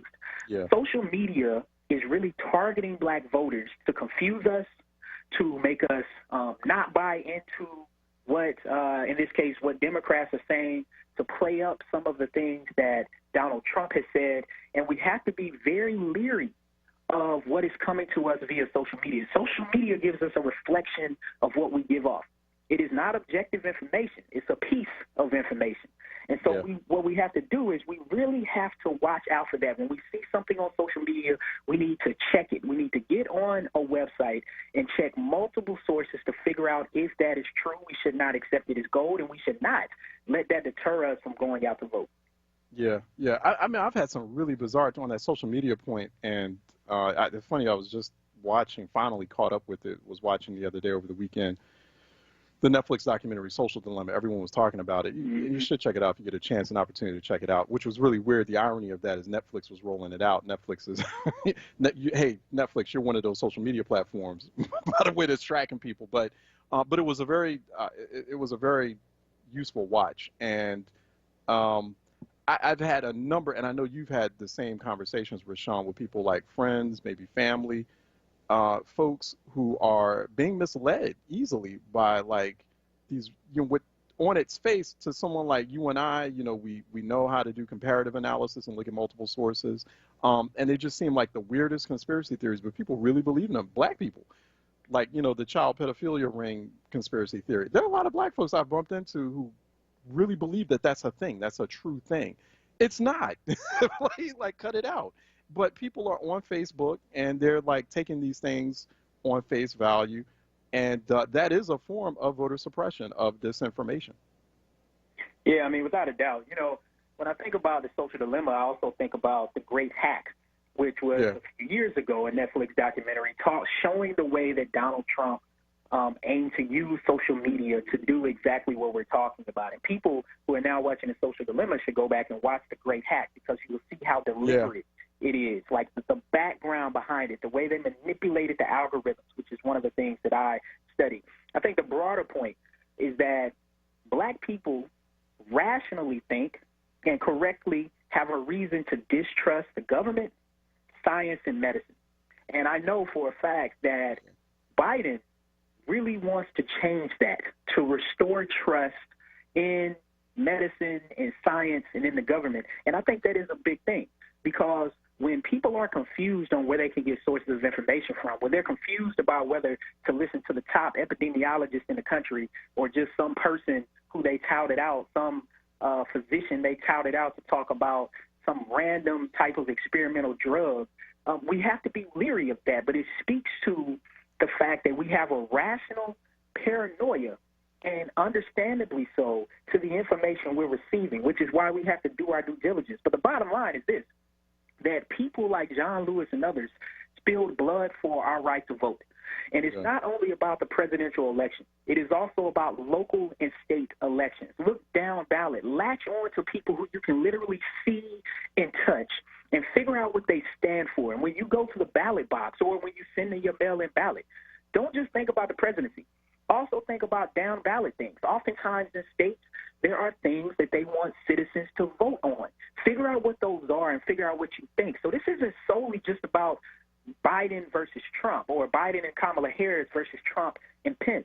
This is also about where you stand on a set of key issues, and you have to look down ballot, because you have a lot of people to vote on, including judges who go on to then be appointed at the federal level, and Trump has appointed some of the most conservative federal judges that we've ever seen in the United States of America. That started with people voting for them locally or not voting for them locally because they weren't informed about them. So get a ballot, search these people, and figure out, do they match what you stand for, at least match enough where you would choose them over someone else, and literally put yourself into the political process. Yeah. We're talking with Rashawn Ray, Governance Studies Fellow at the Brookings Institution, brookings.edu for more information. He's at Sociologist Ray. He's also a professor of sociology at the University of Maryland, College Park, executive director at UMCP's Lab for Applied Social Science Research, joining us here on Reality Check. And Rashawn, voter suppression is real. We know that it exists. It's working in many key cases throughout the country, yet there are really alarming indications in recent polling data. I know you've seen some of this data. I want to get your thoughts on it, suggesting a large number, not a majority, but a large number of black voters are looking at non-voting or not participating. There's been a big conversation about that. How should we assess that? How much of a major impact will that have, you think? And how does that present some troubling consequences, right, for black voters down the line, not just in this election, but in future elections, and also when you talk about what's happening on the local state level? Well, I think the first big thing is that it speaks to the fact that at the presidential level, there's a segment of black people who feel that no one represents them. And instead of them taking I'm going to choose the better of two evils, or I'm going to choose the person who best fits me, even though neither candidate or party is perfect, They just choose to opt out. But I do think that a majority of black people instead choose. I do think that a majority of black people do simply say which one is best for me. I also think it speaks to the social media and the fact that people are confused about the information they're receiving, and we just went over that. Look, this is the bottom line. Democrats and Republicans have work to do, and black people are saying we're not simply going to give away our vote for free. I think that's clear, and I think what people need to do is to actually go look at the actual platforms, the actual reports written by these candidates to see what they stand for. And I think that'll tell them a lot, because that's part of what happens. We see things on social media, we see things on the news, we see things on the internet. But how many people have actually went and written and read the reports? I've done that partly because it's what I do for my job, but I also want to help other people be able to sort through some of this. This is it, though. This isn't just about Biden and Trump. This is also down ballot. Look at your city council. Look at your county council. Look at your state legislature. Figure out who you're putting on the judicial committee to make laws about how you feel about policing. Figure out who you're putting on the committee to think about whether or not your state should start up a Truth and Reconciliation Committee or consider reparations, or figure out ways to close the wealth gap. Put people in place who you want to represent you. Look down ballot. And, again, I think black people's responses are rational, but I want us to expand our viewpoint and look at these things in a broader way. Mm-hmm. We've been talking with Rashawn Ray. He is a sociologist, senior fellow at the Brookings Institution. Go to brookings.edu. Also a professor of sociology at the University of Maryland, College Park. And go to @sociologistray for more there. Joining us here on Reality Check. It's good to have him back. Rashawn, we don't keep in touch enough, so it's really good to talk with you, but I'm going to try to make that more frequent, have you on here more frequent than in the past, but really appreciate your time this morning. Thanks again. I look forward to it. Thanks. All right. Hopefully we'll see each other on the other side of this apocalypse as well. So all this, we still got to maintain that social distancing, of course, but always good to talk with Rashawn. Always got some great insights. All right, let's take a break. And when we come back on the other side, we have, I believe it's a Cap Corner. Simon Clark will be joining us. Simon Clark with the Center for American Progress. He's a senior fellow. He watches very closely white nationalist, white terrorist trends, not just here in the country, but globally. And so we're going to talk about how white supremacy has returned to mainstream politics. Obviously, people have been having concerns, before Trump got sick and everybody went on like Trump Speedy Recovery Watch. He was pretty much aiding and comforting white domestic terrorists on primetime TV during a major presidential debate. So we need to talk about that. Simon Clark will be joining us next in our weekly Cap Corner here on Reality Check 96.1 FM, 900 AM, WURDradio.com, WURD TV, WURD app. Stay tuned. We'll be right back. Weather and traffic to keep you informed for your drive home. In the Happy Hour with Sincerely Sarita. Monday through Thursday, 4 till 7 p.m. Right here on WURD Radio, 96.1 FM and 900 AM WURD. We've all adjusted our daily routines in these unprecedented times. And for many of us, voting at our polling place in November is a routine that means so much. But did you know that every Pennsylvania voter can vote by mail from home this year? Whether you're a Pennsylvania senior, essential worker, or simply someone who needs more flexibility to vote within a challenging schedule, voting by mail allows you to make your voice heard at the ballot box, on your schedule, while protecting your family's health. You can turn your mailbox into a ballot box by simply visiting votespa.com on your computer or any mobile device to request your mail-in ballot. With November 3rd around the corner, it's more important than ever to request your mail-in ballot today. It's simple, secure, convenient, and safe. This year, you shouldn't have to choose between your vote and your health. We're all in this together, and voting by mail gives you the power to make your voice heard. So sign up at votespa.com or return your mail-in ballot application to your county election office today. Paid for by Power Interfaith. WURD Radio, 96.1 FM and 900 AM WURD. Keystone First VIP Choice HMO SNP Dual Eligible Special Needs Plan has a 4 out of 5 star rating and is one of the highest rated Medicare plans in the region. Keystone First VIP Choice and you are better together. If you live in Philadelphia, Bucks, Chester, Montgomery, or Delaware County, and you have both Medicare and Medicaid, choose the Medicare plan that is working to help you get better care. Enjoy extra benefits at no cost to you with Keystone First VIP Choice. You get benefits like dental, vision, and transportation to and from your medical appointments. They also cover a fitness membership to a gym of your choice. $150 toward over-the-counter pharmacy items. There's no copay for doctor's visits. They offer a large provider network, a great prescription plan, dental coverage, and even eyeglasses. Plus, you don't have to wait for open enrollment. You can change your coverage every quarter. Keystone First VIP Choice. The name you trust, the service you deserve. Call Keystone First VIP Choice today at 1-877-686-1760 or visit KeystoneFirstVIPChoice.com. Reality Check with Charles Ellison right now on WURD Radio and WURDRadio.com. All right, welcome back to Reality Check 96.1 FM, 900 AM, WURDRadio.com, WURD TV, WURD app. Simon Clark is a senior fellow at the Center for American Progress. He watches trends dealing with white supremacists and nationalist groups. We've had him on before.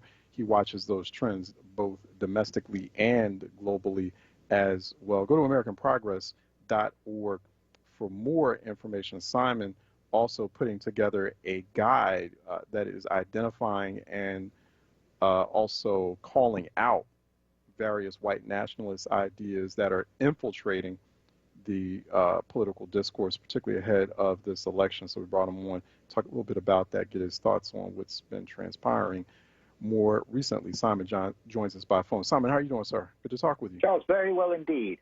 Great to be back. Thanks. Excellent. Yeah, no, good to have you back. Good to have you back. So how concerned were you when you were watching this debate last week and the president was not denouncing white supremacists, white nationalists in that moment?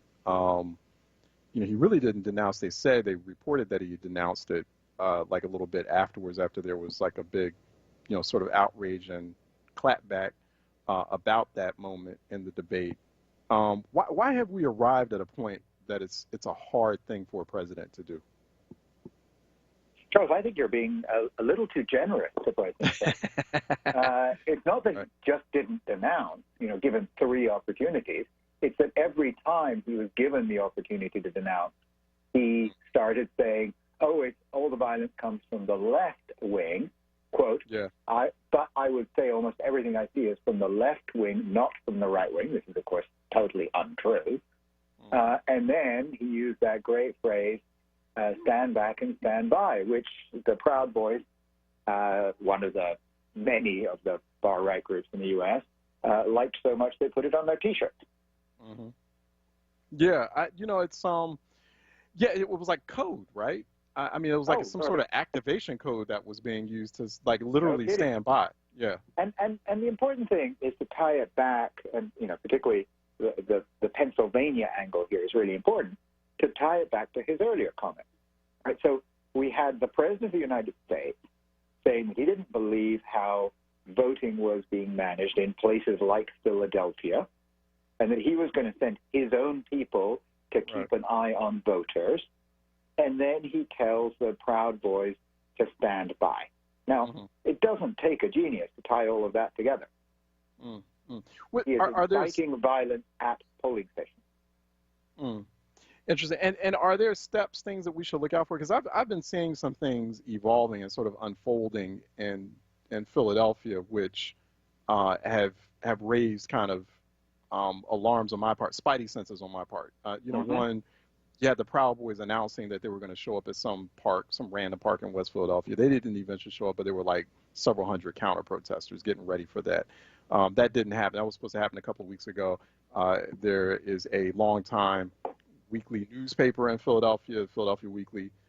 Suddenly, out of the blue, these folks who are calling themselves alt-right are saying, we're buying the paper. We need you, we're going to take over that paper. I thought that was it was little notice, but I thought it was very significant because this paper had been around for a long time. People had been seeing changes taking place in the editorial. Then there's the president actively encouraging people, particularly in Pennsylvania and more specifically in Philadelphia, to be poll watchers. So are there certain kinds of tactics or steps, things that we need to notice which would indicate a buildup of something to come? Yes. And you are putting your finger on a whole bunch of them already. So the first thing is we are talking about political violence here, right? And the emphasis is on the political. This is the use of violence or the threat of violence to achieve a political end. Right? What's the political end these people want to achieve, given they know they can't win the election, is to delegitimize the election and to create confusion and chaos. So any use of violence or threat of violence to make it seem like some votes don't count, and guess whose votes it will be, who they don't want to count, is something you need to be very vigilant about. Yeah. We need local law enforcement. We need federal law enforcement. We need the Secretary of State and the governor to be making sure that people can vote. They can vote safely. They can vote from absentee or in person, whatever they think is the right thing for them, and that their vote will be counted. Do you think that those response efforts from law enforcement, state, local, federal, do you think that those are adequate right now? Do they understand? Because I wonder about that, and I wonder and I worry about that, because we know that there's been a lot of infiltration that's been happening, very quiet infiltration from these white nationalist groups. And I mean, they are in some cases in leadership positions in law enforcement. We don't know. We don't know the extent of that, because by the time the federal government came around to studying that or assessing it, and other law enforcement came around, then Trump was elected. And so it just wasn't a priority anymore. So the answer, I mean, we're actually doing a piece of work on this right now. So I'm in the middle of doing some research on police and white supremacy. Oh, so wow. The answer is it's mixed. And once I publish the piece, I'd love to come back on, because there's lots more to talk about. Let me give you the good news first, because there is some good news. The FBI in particular has been working really hard to deal with the white supremacist threat. There are parts of DHS that have actually been doing remarkably a good job. It is notable that before he went into hospital, Trump was being quoted among his friends saying that he wanted to get rid of the FBI director, who he felt wasn't doing what he wanted. And the FBI director has continued to testify to Congress that white supremacy is a major terrorist threat to the country, and that he's putting the FBI's resources behind stopping it. And it's also worth noting, again, in the good news column, that the Bureau has stopped a number of terrorist incidents in the last few months that could have resulted in massive loss of life. So that's about as far as it goes in good news. Let's get to the other side.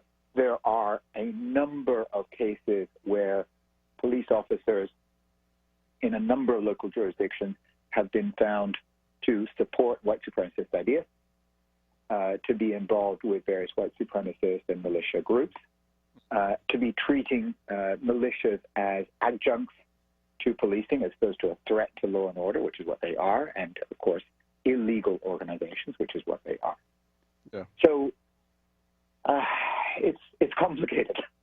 But the great thing about local law enforcement is it is democratically accountable. And I would just encourage you and your listeners to make sure that your police forces are actually providing safety and security, particularly to voters. Yeah, yeah.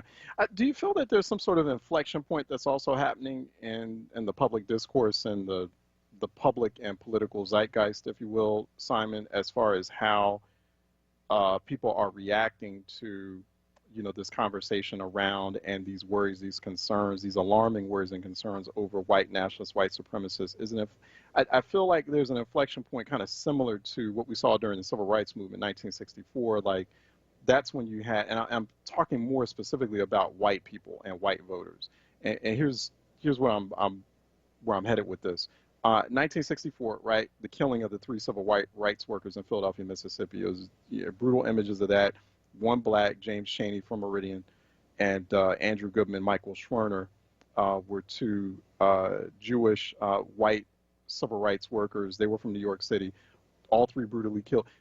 That's when it was like, it kind of, particularly seeing like white people get killed during the civil rights movement, then suddenly like it kind of snapped within a lot of folks who were, sort of your average middle class white people living in or moving out to suburbia. Oh, we've got to do something about this. Like this Klan violent stuff this domestic terrorist stuff is not good.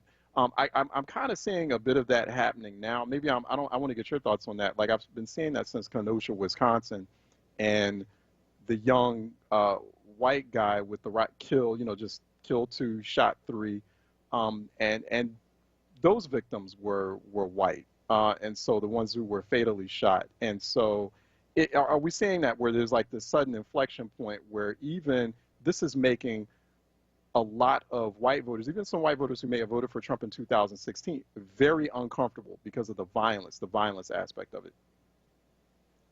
Yes, is the simple answer, and the polling data supports your instinct that voters across the country, white and black, are seeing this as a threat, are mobilizing around racial justice and criminal justice reform. It's also true, and I think we should give credit where credit is due, that the movement for Black Lives has just done an extraordinarily effective job in changing public opinion. It's hard for me to think about an advocacy group that has made so much deep change in such a short period of time. And we're only, 6 years away from Ferguson. And it's really astonishing how public opinion has changed. So a great deal of credit goes to them.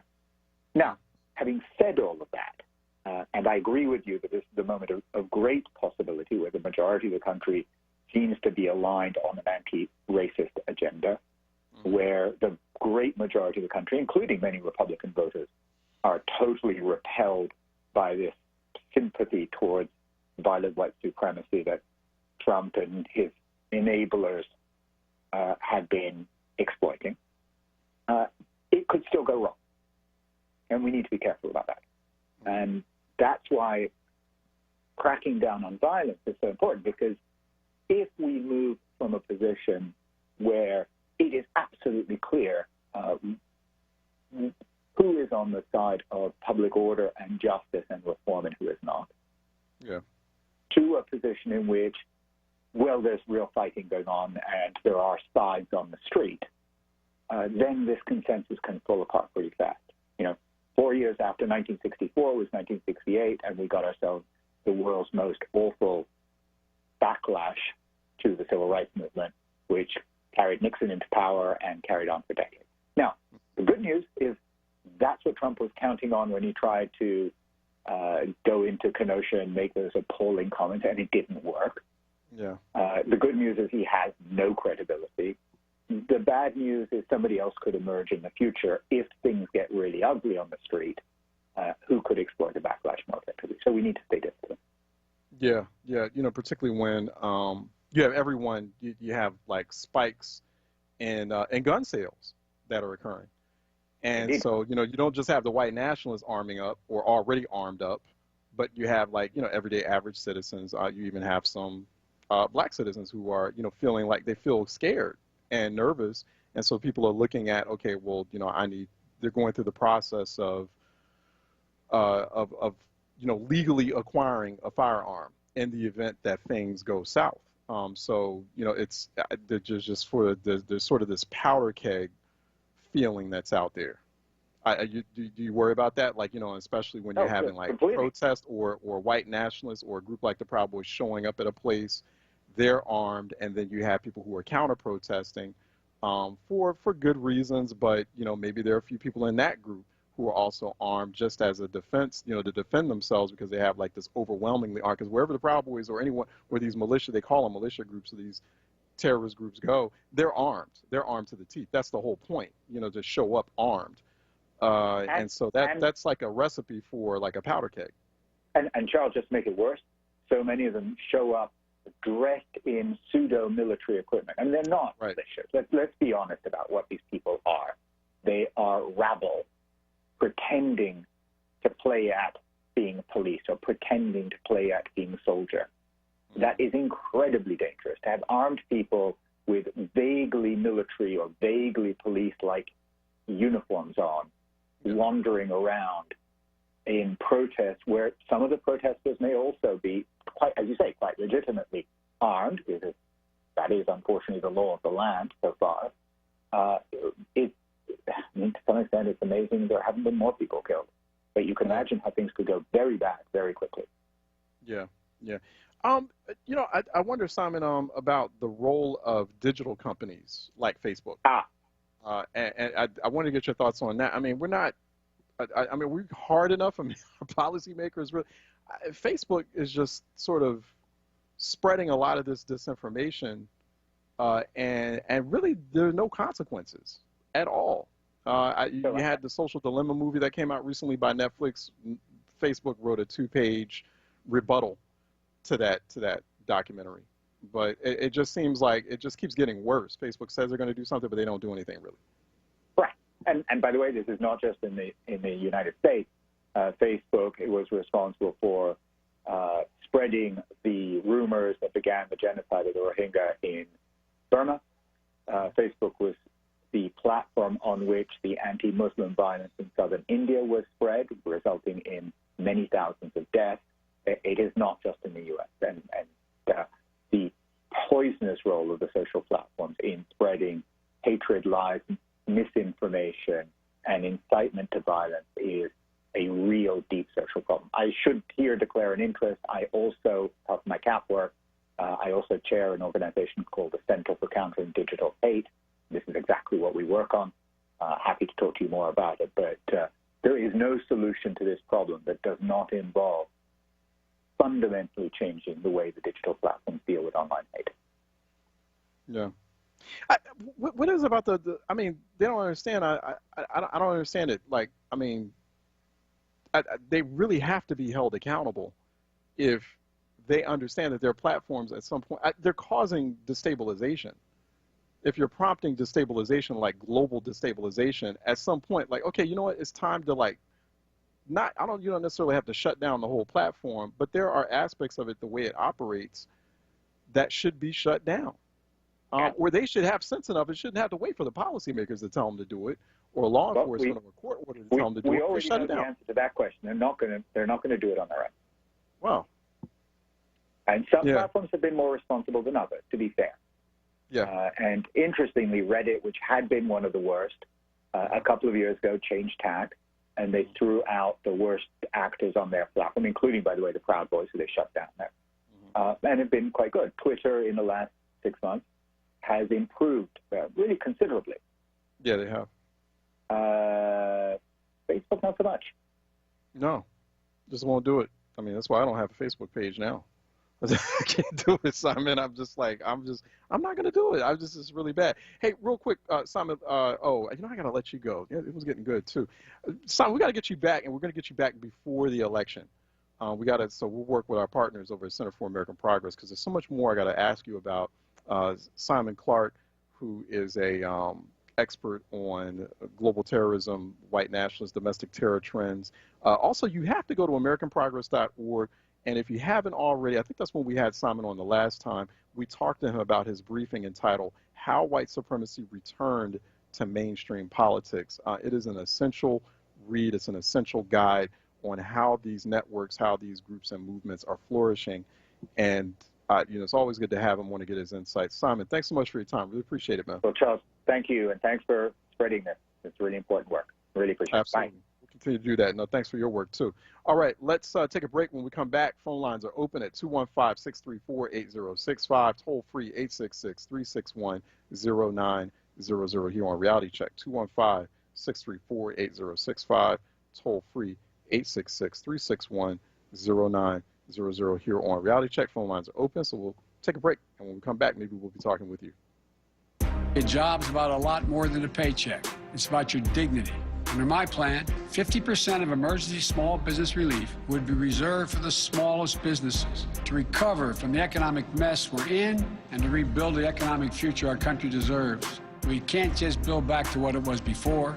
We have to build back better. If we truly want to reward the work in this country, we have to ease the financial burdens of care that families are carrying. To start, every 3- and 4-year-old child gets access to free high-quality preschool, and low- and middle-income families won't spend more than 7% of their income on child care for children under the age of 5. Advancing racial equity across the American economy. Building wealth for families of color. Building a future worthy of their courage and their ambition. Just imagine if we could truly unleash their full potential. I'm confident we can do this. I'm Joe Biden, candidate for president, and I approve this message. Paid for by Biden for president. Support independent black media and join the Forward movement now at 215-425-7875 or visit wordradio.com. Jefferson Health offers no-cost COVID-19 testing at St. Raymond of Pinafort Church. Testing is on Thursdays and Saturdays. For testing hours and more information, call 1-833-533-3463. Hey, Mama, you calling me for a change? You and Daddy all right? We're fine. Can't your mama call and check on her babies and get a little advice? You know you can. What do you need help with? Well, despite COVID-19, you know I'm not letting anything stop your father and I from voting this year. But we're here in Pennsylvania. Should we go to our precinct as usual? What's the best way? You mean I get to be Mama for a minute? All you have to do is go to aarp.org/election 2020. That's my favorite site, and they have a lot of information about the pandemic. You only text me the website 3 times, but they have all the reliable, up-to-date voting information for voters 50 plus in every state. Want me to text it to you?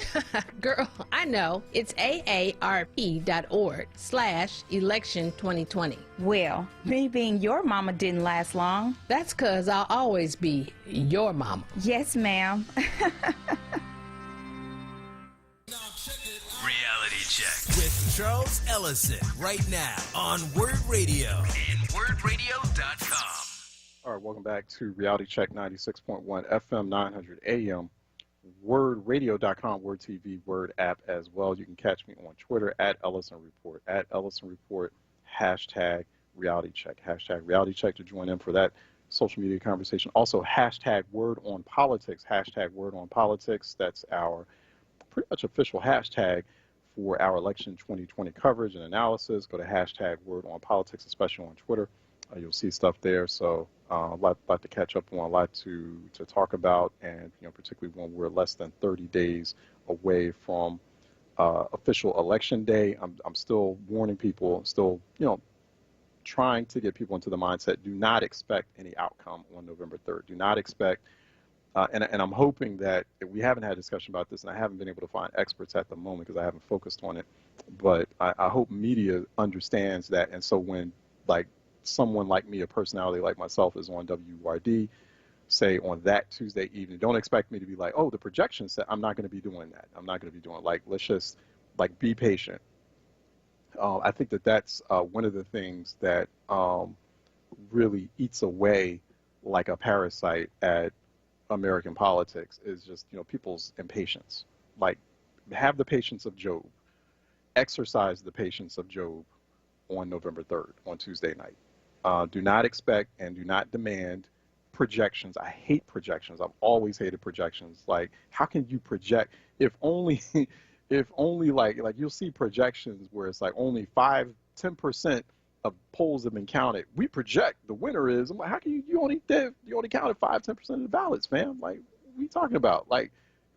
Do the full thing, and people need to wait. And so this is the pressure, obviously, that the media space feels from viewers, from listeners, from people in the public, because whether we want to admit it or not, we're impatient, and so we want to hear, we want to know who won, and it's don't expect that, and don't put that kind of pressure on the media environment.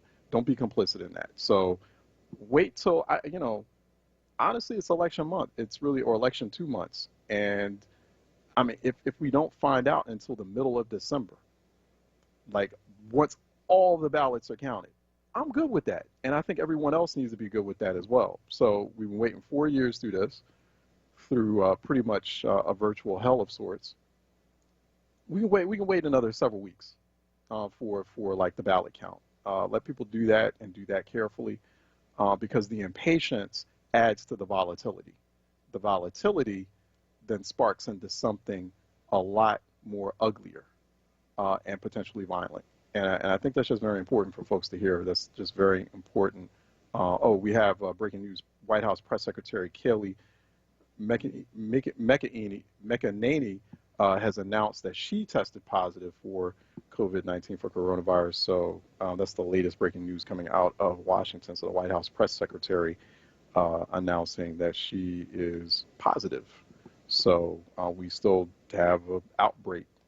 It is a full outbreak that's happening literally in the center of government, in the center of the most powerful and most richest government in the world. A whole coronavirus outbreak just literally unfolding before our very eyes, and it's just it is amazing to watch on a lot of levels. 215-634-8065. But it was predictable.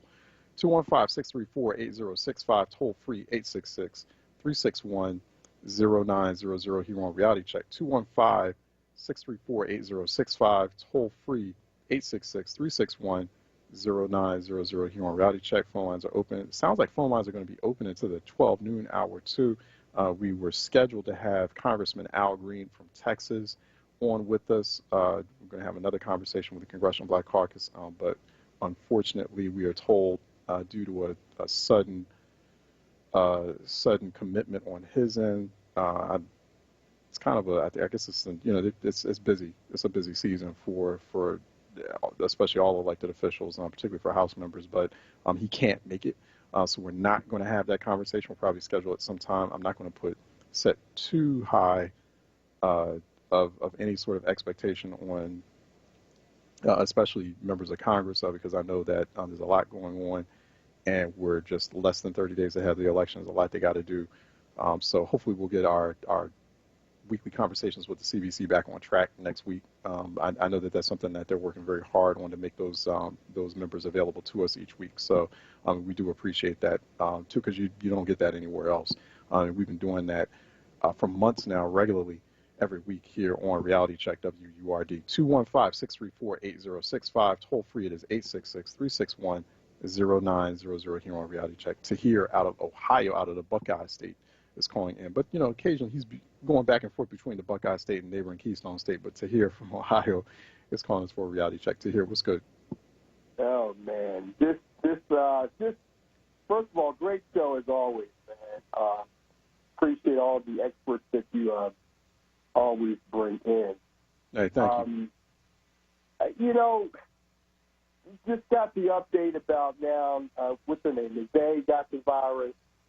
On the one hand, I look at this as just complete recklessness in this administration, which really, if you haven't made your mind up, this should really just kind of move you to the needle and seal the deal. Right. This just speaks to catastrophic recklessness at this level, and the whole world is watching. It's unconscionable. This should not happen. Yeah. The other piece that I look at is with this recklessness is this president is an opportunist. And these drugs or chemicals or the treatment that he's using, the one I looked at on the market the other day, I in the back of my mind, I really think that there is going to be a leveraging objective. There's no question about it. Nothing good, nothing positive comes from this administration. It's terrible. It is terrible from his leadership through the Senate, and quite frankly, it makes me sick. And so, that's all I wanted to say. It's terrible. This is terrible, Charles. So please comment. I'd appreciate it. Thank you. No, it is. And, I think folks who are claiming, I'm not a big fan of undecideds right now at this moment. I'm not. I'm not a big fan of folks who are claiming that they're undecided, and I'm not. I don't believe that they're undecided. Let's put it like that. I really don't. At this point, and particularly, this is not your normal everyday election cycle. We've said that. We've established that on this program. And we're in a very high state of alert. The country, the nation, every quality of life indicator that that you use to assess the state, the health and well-being of a nation state is in rapid decline. And so, you know, every quality of life indicator from GDP to food insecurity, poverty, et cetera, you know, unemployment issues, all of that, there's a high rate of permanent unemployment that's going on. You're seeing all of this unfold around you. It's just like Tahir described. You see no leadership really at the highest levels of government, and you know the leadership, or what is being described as leadership, is just incompetence. And you're saying you're undecided, or you're talking about, you know, some people are coming out of this debate, and don't get duped into this conversation. Some people like, well, I don't know who to pick. You know, it was just like no one really stood out during that debate. Like, really, like what debate were you watching? You probably weren't watching the debate. Like, stop lying. You weren't watching the debate. I just don't have any sympathy at all for people who are claiming that they're undecided. You're not undecided. You're either like in a group of friends and you think it's a cute thing to say. You know, maybe you already made up your mind, and maybe you will vote for Joe Biden. I don't know, but you think it's a cute thing to say to get people on edge and to create. And there are people like that, you know, to create like a you know, some sort of like unconventional argument or conversation. So you're like, oh, I'm undecided. Like, really? No, you're not. Like, or you just don't want to admit that you're going to vote for Donald Trump, or you're not going to vote at all. And so, like, just keep it real with folks, or just don't say anything at all. If you don't have anything good to say, don't say anything at all. Because really, saying you're walking into a room talking about you're undecided, it's not cute, particularly at a time like this. And so, yeah, as the saying goes, you know, if you don't have anything good to say, don't say anything good at all. That's one of those things. It's not something good to say. It's not cute to walk into a room or to disrupt a conversation talking about how undecided you are while the country's on fire, literally, figuratively and literally right now. And it is like on a trajectory to get much worse, especially if this is not a landslide election that convinces everyone across the board to get that president out of this White House, because that's we may get to that kind of moment. So, and you are sitting there talking about you're undecided. I'm not a fan, and I'm not a believer in undecideds.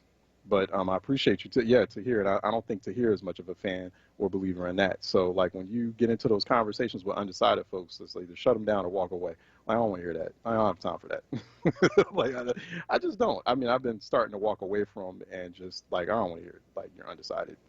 Like, you should know. You already know what you want to do. But I'm just not a big fan. Let me just take a break. I know that's kind of cold-blooded, right? Like, damn, Charles is cold-blooded this morning, but it just is what it is. You know, like, look at who's in the White House and who's in the Senate, and you know, and folks, you know, trying to destroy like our way of life. Like, that's cold-blooded.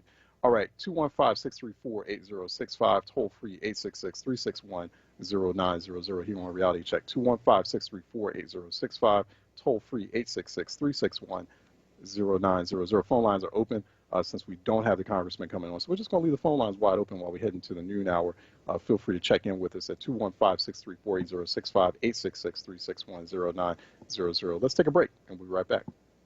So you just finished binge watching that entire TV series? Now it's time to binge listen at WURDradio.com. Check out our archives of WURD on demand and listen to some of the most memorable moments from your favorite hosts. WURD Radio on demand. Check it out right now at WURDradio.com/podcasts. Through farmlands, cities, trails, and beaches, the Delaware River watershed provides drinking water to more than 13 million people. Imagine where we would be if we didn't protect all of our waterways, the streams, the creeks, and the rivers that run through our region. We would be without abundant wildlife, without vital ecosystems, without nature to escape to learn from. Visit watershedalliance.org to learn about river days and find yourself in nature. This is not a fad for us. We will not resume our regular programming when things die down. We're not black to help our bottom line or because it's politically correct. We're not joining a fight.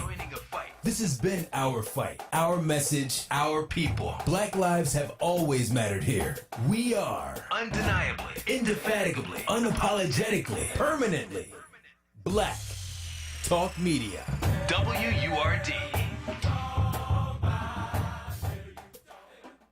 To African Americans, what do you have to lose? More than we could have ever imagined. Trump's policies make black people less safe, and his downplaying of coronavirus cost black lives. It's time to elect someone who cares about us. Joe Biden.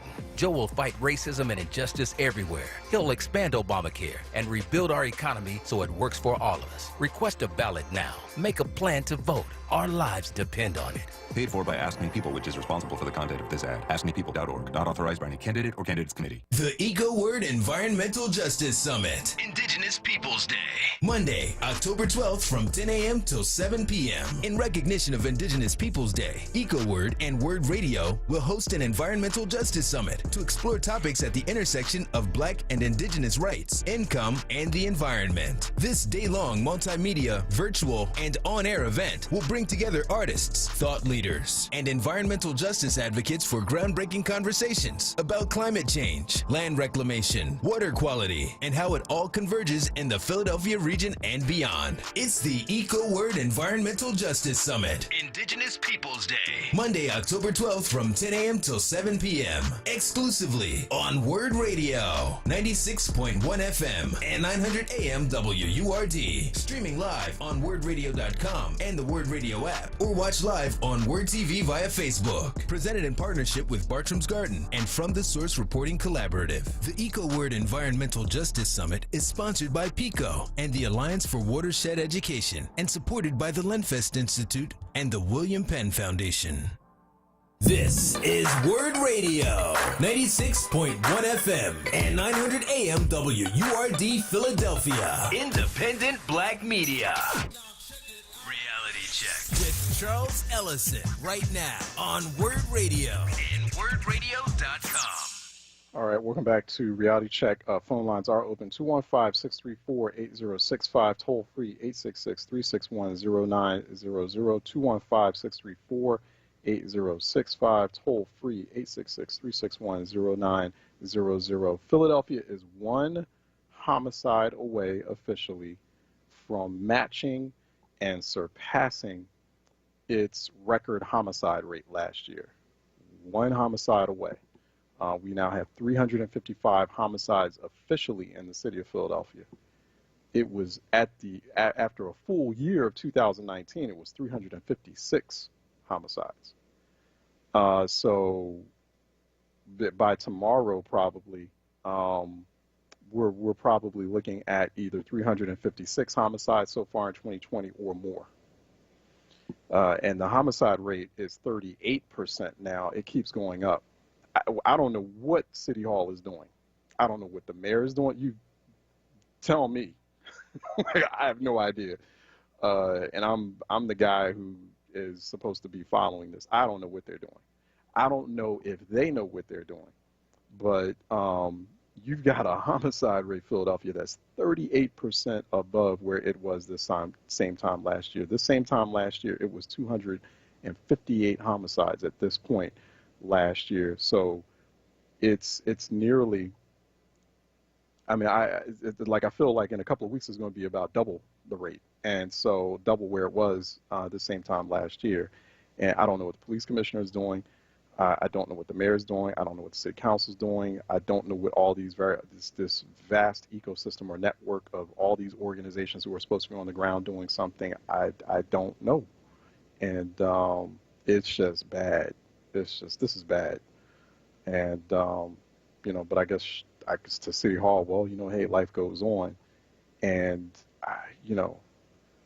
folks are just talking and a committee hearing and panel discussioning this to death.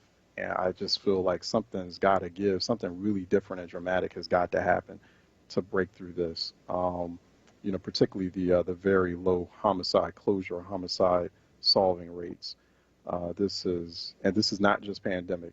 This is not just pandemic. There's got to be a better way to manage this, to get their hands on it. We have now 2,000, close to 2,800 100 people have been shot, have been assaulted by a gun in Philadelphia so far in 2020. That's over 41% more than how many people were shot at this same time last year. It was about 1,970 people last year in Philadelphia who were shot. You know, we talk about homicides, but we have to talk about the number of people who've been injured by gun, who've been injured by getting shot. So the overall crime rate, negative 1.9%. It's negligible in terms of total violent crime offenses. So there's been fluctuations in rape and sexual assault that have been going on. We've been noticing that from us. We're keeping an eye on that. Gun robberies have also gone up significantly over the last 28 days. So people need to be careful out there. They need to be careful with their belongings and just be careful with their safety at their home when they're going to their car, you know, especially in the evening or in the dark hours. I mean, really, the way Philly's going, I mean, in the light hours too. So people just need to be very careful out there. It's just some very troubling trends, and I'm not sure Philadelphia, your city government, knows what it's doing with respect to that. I you know, I don't know what's going to happen here, but something has to give. 215-634-8065, toll free 866-361-0900. Let me go to Calvin out of Delaware, who's calling in for a reality check. Calvin. Charles, how you doing? How you doing? All right. Good morning. Good. Or good afternoon. I was looking at good afternoon. Looking at CNN over the weekend.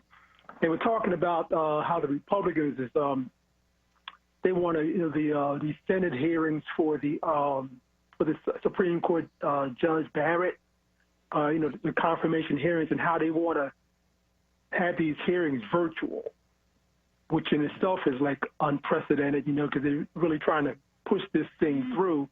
Yeah. And, you know, the fact that, you know, what's going on with a lot of these GOP politicians, a lot of them are getting COVID, they're testing positive. I mean, because it's like less than a month, you know, till Election Day. I don't see how they could possibly do this.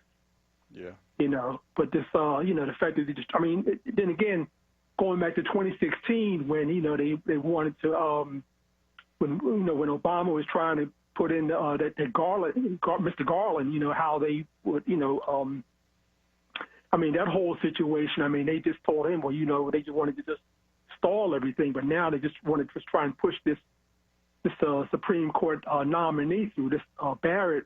But I think she's in the quarantine too, because I know they had that, you know, like a week ago when they had everyone had convened at the White House, and I believe she's in the quarantine too. All those people that were around Trump, and you know, like Christie was there, and he's like hugging all these women, and you know, it's kind of like a super spreader event. So I don't see how they could possibly even, you know, have these hearings, let alone virtual. You know, yeah. You know, any thoughts on that? Yeah, you know, there's been a big. We had Congressman Brendan Boyle on a while back, and he's been one of the big proponents of virtual meetings for Congress. You have like a number of developed countries that have already been doing this for a while now, where they meet virtually. You know, they don't, and so you know, just based on kind of where we're headed as a civilization, as a society, that's probably going to be the norm. You know, probably in the next 20, 30 years, you probably see like Congress or the legislative body meeting virtually. It's like, and we've been learning about that, and pandemic's going to take a while, but I know it's something that members of Congress have been pushing. And in this particular case, now they shouldn't be pushing it, but right. You know, it's not a whole lot that Democrats can do. I mean, beyond, I think Democrats need to focus less on the fight over this particular Supreme Court justice, put that energy into retaking the Senate, get the White House, get the Senate, and then, you know, start putting measures in place day one when you get back in January. Put measures in place day one to now mitigate the impact of this highly conservative judiciary, of this highly conservative high court. We had a guest on earlier who was saying, well, they need to expand the number of Supreme Court seats, so we need to look at that. Yeah. You know, that's go from 9 justices to 13 and do that immediately. That's something that could be that could be easily done, and then hypothetically, a President Biden would be able to fill all 3 of those seats, and then right. You could even it out, and those are lifetime appointments. And then long-term, people need to look at, you know, the potential of, but it's a lot harder to look at the potential term limits. I don't know whose idea it was, or big idea to do lifetime appointments for the Supreme Court. But the thing is, founders weren't smart. Yeah, go ahead. But it's just that the thing is with Barrett. I mean, she's on record as being against, the Affordable Care Act. And so if Trump and all of these other Republican politicians, if they can recover from COVID, I mean, they're going to have pre-existing conditions. So therefore, and the fact that this judge is for, against Obamacare, and and that whole thing having to do with getting rid of the Affordable Care Act, they're going to have pre-existing conditions, so it's going to certainly jeopardize a lot of people regarding their health insurance. It is. And that's where I think that, that's where Democrats really had to mobilize around those issues, especially that issue and a number of other issues as well. And then two, make sure you've got rock solid, you got the House and the Senate together, you got the White House, you've got a trifecta in the government, so that if those kinds of rulings, those negative rulings come down, okay, well then, that's where Congress can act and then can legislate to rebuff or counter those rulings. That's where you have that checks and balances going on. There is a check and balance on the Supreme Court, and that can come from the legislature and from the White House. So if a ruling happens, well, okay, we just kick the can to the Congress. Congress needs you to legislate a solution, to ensure that this decision doesn't have this kind of impact. So that's where that's going to have to happen. Calvin, let me let you go because I got to take these calls, but thank you for that. I appreciate that. And so we'll talk more about it. Let me go to Joe out of North Philly, who's calling in for a reality check. Yeah, thanks for taking my call. And you have just lambasted the Democrats about the record number of homicides and everything. And prior to that, you were lambasting the Republicans. I didn't lambaste Democrats. I just lambasted whomever's in city leadership. Doesn't matter if it was Republicans or Democrats. Right. So, I mean, it wasn't a partisan statement. It's just that, I mean, yeah, it happens the Democrats are running the city. Joe, I mean, I get where you're going with this. I mean, that doesn't mean it does not mean that I'm going to stop encouraging people to do what they have to do to save the planet on November 3rd and get the current Republican out of the White House and, yes, vote a Democrat and get Democrats to retake the Senate. That's just common sense. So, I mean, that has, like, Philly's homicide rate, while they need to get it needs to get addressed and fixed. I understand people, what you're getting at with that, but go ahead, Joe. Well, I just wanted to point out the fact that you insulted me and probably other people when you said that anyone who has not, and I want to give you the reason why, but you said anyone who's not decided. But I want to give you the reason why I'm not decided. Is because go ahead. Is because you got this Democratic-run city that don't teach the children to read. They can't count. I agree with you. Hold on. And they don't teach them to write. And you got Spanish people coming in and displacing them, coming up. And not only that, but they're going to start back in November taking people's houses again at the same, with the sheriff's level. And at the same time... But that has nothing to do with the situation currently unfolding in D.C. right now, in the nation's capital right now, in terms of... Yeah, it just doesn't, Joe. I mean, that's like you mixing apples and oranges here in that situation. Two levels of politics that are going on here. Yeah, but I'm trying to say that the people on Ben Franklin Parkway, they're demanding free houses. I know, and I think that has to be addressed. I'm not going to throw an election. I'm not going to throw a life and death matter, national election because of that. That's all I'm saying. What I am going to do is, we're going to demand changes for that locally and demand that people turn out in those local elections and change the leadership. That's what has to happen there. But, I mean, of course that's not happening because only on average, less than 30% of registered voters in Philly turn out. Right. But what I'm saying is that not only that, this Democratic city charges an ungodly rate for people that don't pay their taxes or their water bill on time. They charge an ungodly 18%, which means that's what's killing most people. And at the same time, you're going to give away free houses. And then at the same time, you want to start sheriff sales, but the thing is, Joe, you speaking to the choir. You preaching to the choir on this. I hear you. We talk about these all the time. And it's not even I hear you. I agree with you on that point. It's just that I'm not going to, that's where we diverge here. You're not going to reason with me. And I think that it's, yeah, I do. I think that it's irresponsible for people at a moment like this to be discouraging people to be skeptical about the whole process of voting, or to be doing hold voting, or to be saying, oh, or it's okay to be undecided. No, it's not.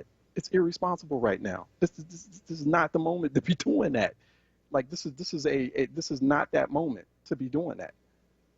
No. Sorry. You can take offense to it all you want. Well, listen. Only thing I'm saying is, basically, you're just instigating. How am I instigating? I mean, I'm trying to get people motivated, and I'm trying to stop people, from bullying, because that's what it amounts to. The level, the tenor, and the high pitch of this conversation, this no vote, hold vote, undecided conversation among black folks, it's like a segment of folks that are bullying people or trying to shame people into feeling a way because they're going to go out and vote in a particular, and because they feel like, hey, I'm going to vote for Joe Biden. Because I understand that this is not a moment to be playing around. That has to stop. That's low key, low-fi voter intimidation, and people need to cut out, especially with black folks. Black folks need to be getting out and voting, and black folks do need to vote in a certain way. Okay, good. He hung up. Hakeem out of South Philly, calling for a reality check.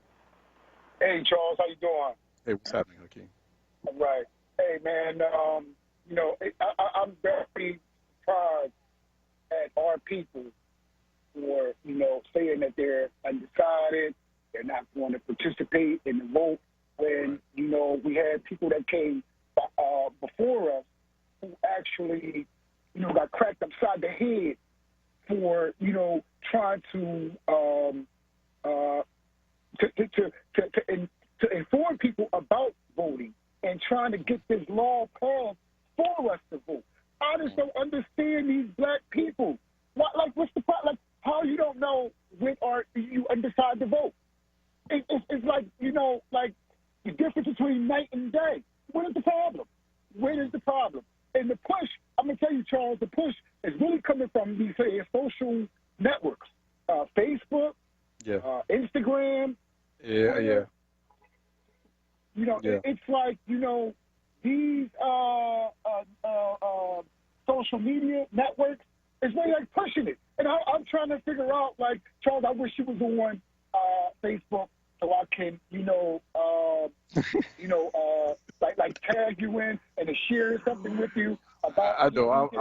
I appreciate that, Hakeem. I do. It's just not going to happen. But no, I appreciate the sentiment. I know it's coming when you tell me that. I know it's coming from a good place. I do, brother. I do.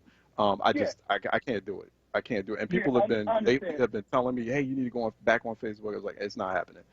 So and I use my Facebook for family and friends. The family that lives, that's not in the city that I can always get in contact with, along with their phone number as well. But Charles, man, it is really like I just don't understand our people, man. Like, what's up with them? Like, y'all want change, but y'all not willing to put in the footwork for it. How you want change, but you don't want to do nothing about it. Right. I just don't understand these folks, man. Hey, man, you have a nice day, Charles. Thanks for letting me speak. Thank you, Hakeem. Words of wisdom from Hakeem on that, right? You want to change, but then you don't want to do nothing about it. You don't want to do simple things. These are simple steps. It's a simple thing to do. Like a vote.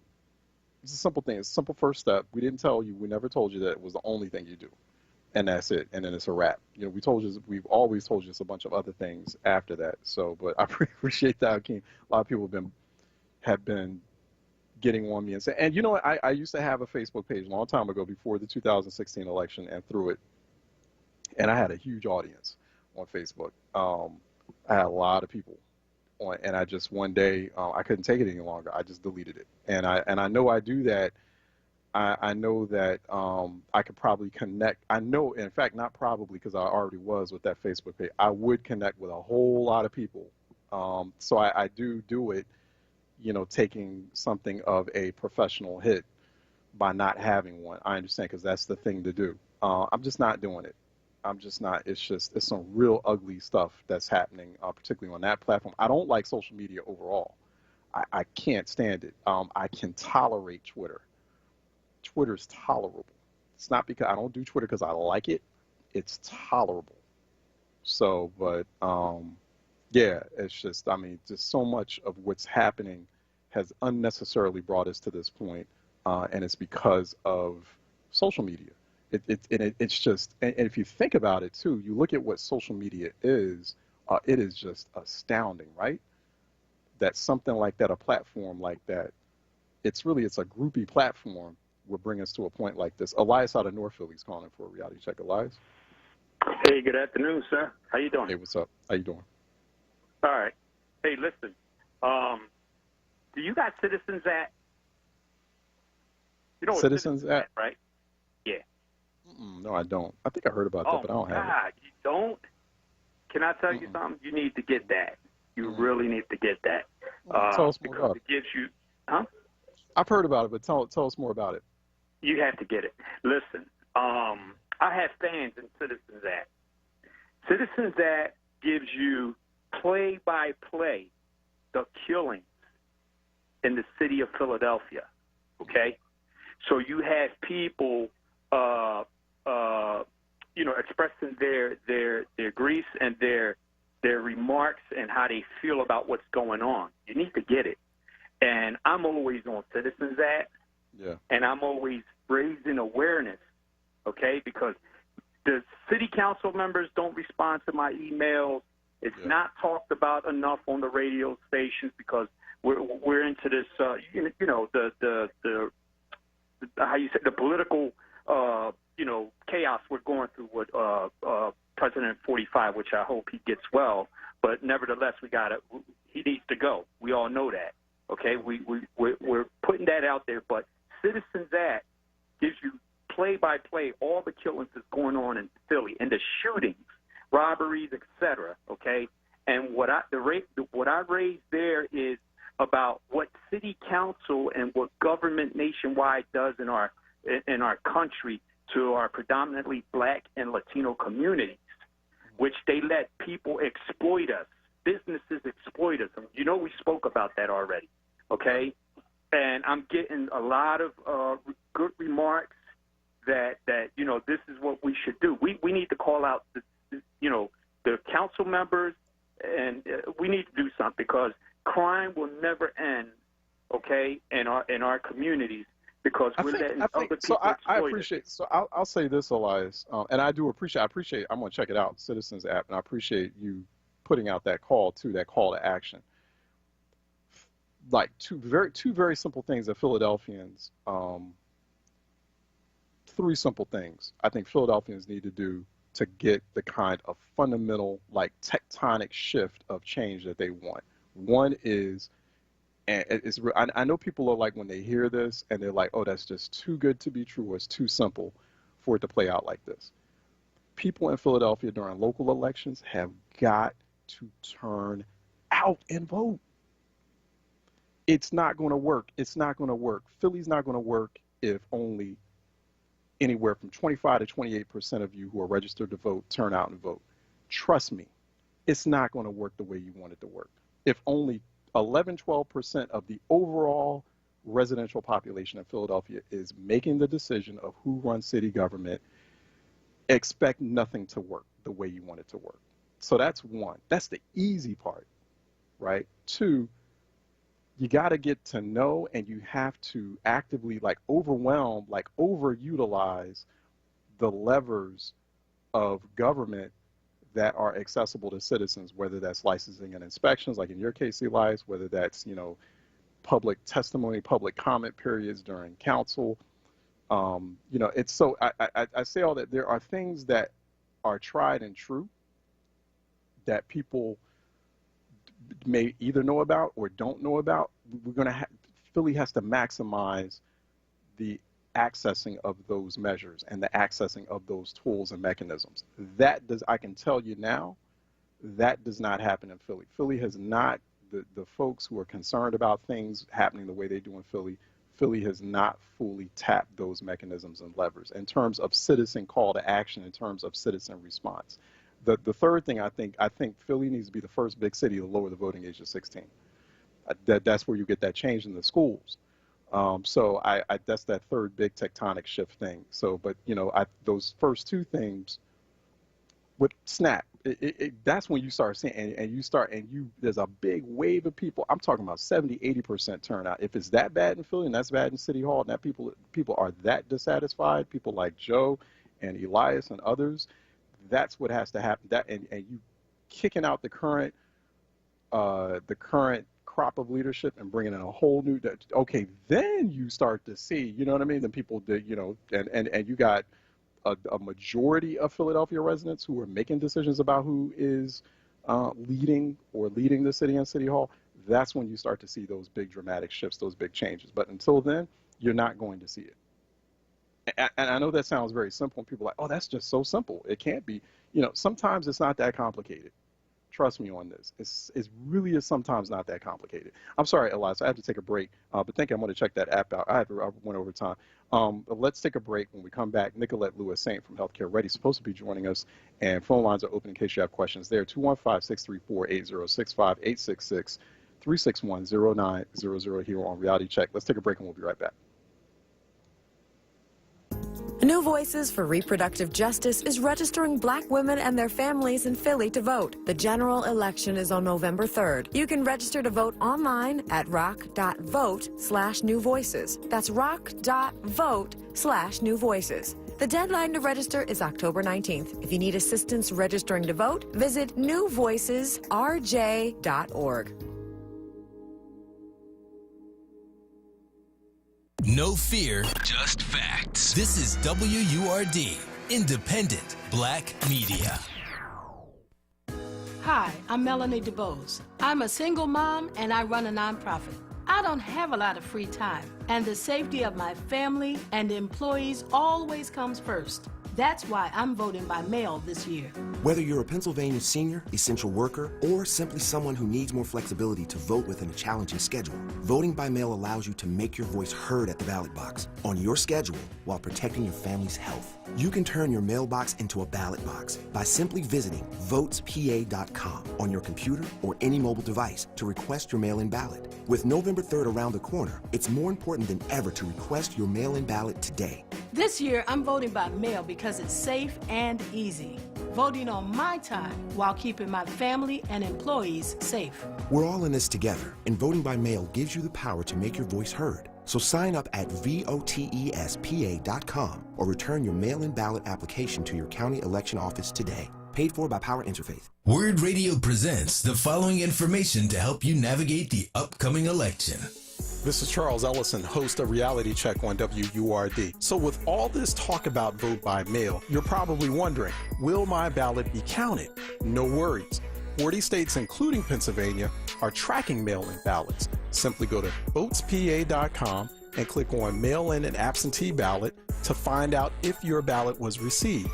Or go more directly to pavoterservices.pa.gov and click on Election Ballot Status to enter your name, birth date, and county. Keep following us at onWURD on Twitter, facebook.com/4word, and #WordOnPolitics for constant updates on election 2020. And remember, vote early. Stay informed and vote. For more from Charles Ellison, tune in Monday through Thursday, 10 a.m. to 1 p.m. or visit wordradio.com. Reality Check with Charles Ellison right now on WURD Radio and wordradio.com. All right, welcome back to Reality Check, 96.1 FM, 900 AM, wordradio.com, WURD TV, WURD app. The phone lines are open during this session in case you have questions about emergency preparedness and pandemic. The pandemic's still going on. So it's like, the president's not the only one sick or gravely ill. There are now we've already crossed the 200,000 death marker of folks who have tragically been infected with COVID-19, and millions infected. So this thing is still very real, and so we still need to have this conversation. But if you have questions, particularly as we bring on our next guest, Dr. Nicolette Lewis-Saint, we haven't had her for a few weeks, so she had to kind of get some time to refresh, and we appreciate that she did that because she needed that. She's one of the hardest working folks I know in the business of emergency preparedness, and she's been busy throughout this whole pandemic trying to take care of the rest of us. But call us 215-634-8065, 866-361-0900. Dr. Nicolette Lewis-Saint, Executive Director of Healthcare Ready. Nicolette, how are you doing? I'm doing all right. How are you? All right. Hanging in there. So good to talk with you. Good to have you back. Give us an update on where we are now in terms of surges, in terms of coronavirus surges, because I feel like over the weekend especially, like we forgot about that conversation because we're so much focused on who's at Walter Reed. But like we need to look at this overall infection picture, particularly as we head into the cooler months. We are still seeing widespread infection. So I think when we talked about this a few months ago, we talked about the idea of eventually, if we could bend the curve and really flatten things out, we'd be in a situation where we would be seeing cluster outbreaks. Yeah. There is certainly discussion about the potential super spreader, quote-unquote, event that happened at the White House, but generally, we're still seeing widespread infection.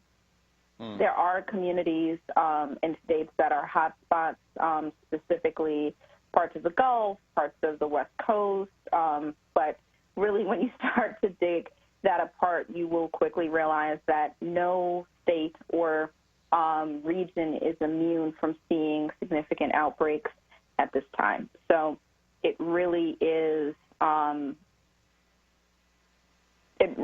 situation of continuing to see ongoing infection and really needing to get the rate of infection under control across the entire nation.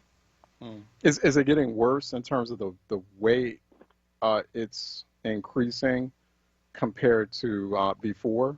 I mean, it's just, do you feel like people are becoming a lot more relaxed? They were just relaxed. And so I guess people thought we just turned the corner after lockdown.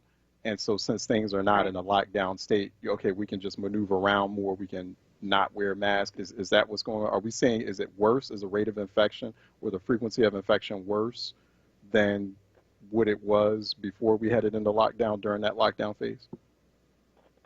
Hard to compare, but we are, in part because testing wasn't as robust as it is now, but we are seeing we're seeing rates of infection that range from between 2 to 5% in most places. Most states actually still have safer at-home orders or something similar. Some states are doing varied versions of the return to school, which has, for some states, meant that kids are leaving the home on a daily basis or at least doing a part-time virtual, which means there is in-person instruction at some point in the week. Sports have resumed, high school sports all the way to professional sports in many states as well. So while there are safer at-home orders, and I think there are many, especially in cities, that are largely staying at home, we are seeing that there is increased movement. This is where social distancing, mask usage, the hand washing, those practices are so critical. I think there's been some polling data that's been shared from a few of the D.C. think tanks that have shown that people are a bit less diligent in those activities right now, which is a part of those clusters of outbreaks and those resurgences. So, for example, New York State recently reported that within the city, they are supporting the city's decision to basically shut down certain zip codes across New York City that are seeing high rates of infection, and that includes schools and other, activities and movement, and it's because they are continuing to see those high rates of increase. The other thing I think about too here, Nicolette, is I think about the testing, and is the testing. It's not so much a matter of testing capacity, because is the testing capacity where we think we need it to be, and then two, but I just feel like people aren't really going to get tested. And so do we really have a full grapple on this, a full picture, a full accurate picture of really truly how many people are out there walking around either asymptomatic or mildly symptomatic with coronavirus? Sure. So I think the guidance on testing has remained the same, and so there are tests available if you need them. However, and truly asymptomatic, not, low symptoms, because there are a lot of individuals who might have had fatigue or loss of taste or smell, but didn't notice it enough. And so they're calling that asymptomatic. That's not really asymptomatic. Yeah. But for those truly asymptomatic cases, you're only going to, identify those with random testing. That is a little bit harder to do at the community level unless those individuals have some sort of interaction with the healthcare system for another reason. But otherwise, I think there are a lot of community-based testing sites, pharmacy-based testing solutions that have increased testing. And I think now, much unlike at the beginning of, where we were probably in March or April, the ability to figure out where to go get a test if you're just a member of the community and wanting to get a test because you traveled out of state or you have another concern is more robust. But again, keeping people focused on the need to do those things and actually adhere to those activities has been harder. Yeah, no, it really has. We're talking about Dr. Nicolette Lewis-Saint, Executive Director of Healthcare Ready. Also, congratulations to you. I think you were included on the Route 100 recently. Thank you. So definitely, I know some accolades there for Dr. Nicolette Lewis-Saint. So we're very much honored and privileged to continue to have you on here on Reality Check on WURD. So really appreciate you and appreciate the work that you're doing. 215-634-8065, 866-361-0900. More on Healthcare Ready at healthcareready.org. If you'd like to learn about what they do, also how you can access information and resources as well. How much has the healthcare supply chain, Nicolette, and medical institutions adapted to pandemic now? Now we're at a point where there's been a lot of adaptation that's taken place. I mean, or has there not been the level of adaptation that you need to see? And is that adaptation adequate as we head into the fall? It's getting cool. People obviously have worries or concerns about the flu, although maximum mask wearing not only helps us with COVID-19, helps us with the flu as well, right? So, but I mean, how sufficiently do you feel, I know especially when you look at the healthcare supply chain a lot and you're involved with that, how's that adapted? So I think there are a couple questions in there, but the first one, the supply chain, definitely adapted. There's been a ton of focus on surge and being able to ramp up production. I think one thing that we're still really trying to counter are these kind of third-party brokers that position themselves as supply chain, PPE suppliers at the height of the pandemic.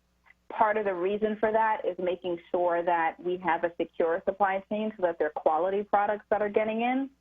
But also, as we are planning for the coming months and really year plus, it takes a long time for us to really get to the end of a pandemic, recognizing that there are going to be additional strains and making sure that we are planning for those. You mentioned flu. There's also ongoing hurricanes and wildfires that, create other demands as it relates to supplies and resources to provide health care. And being able to plan for all of those is really a constant focus, as well as making sure that there is PPE and additional supplies that have been made available for vaccine planning, again, for the months and years to come.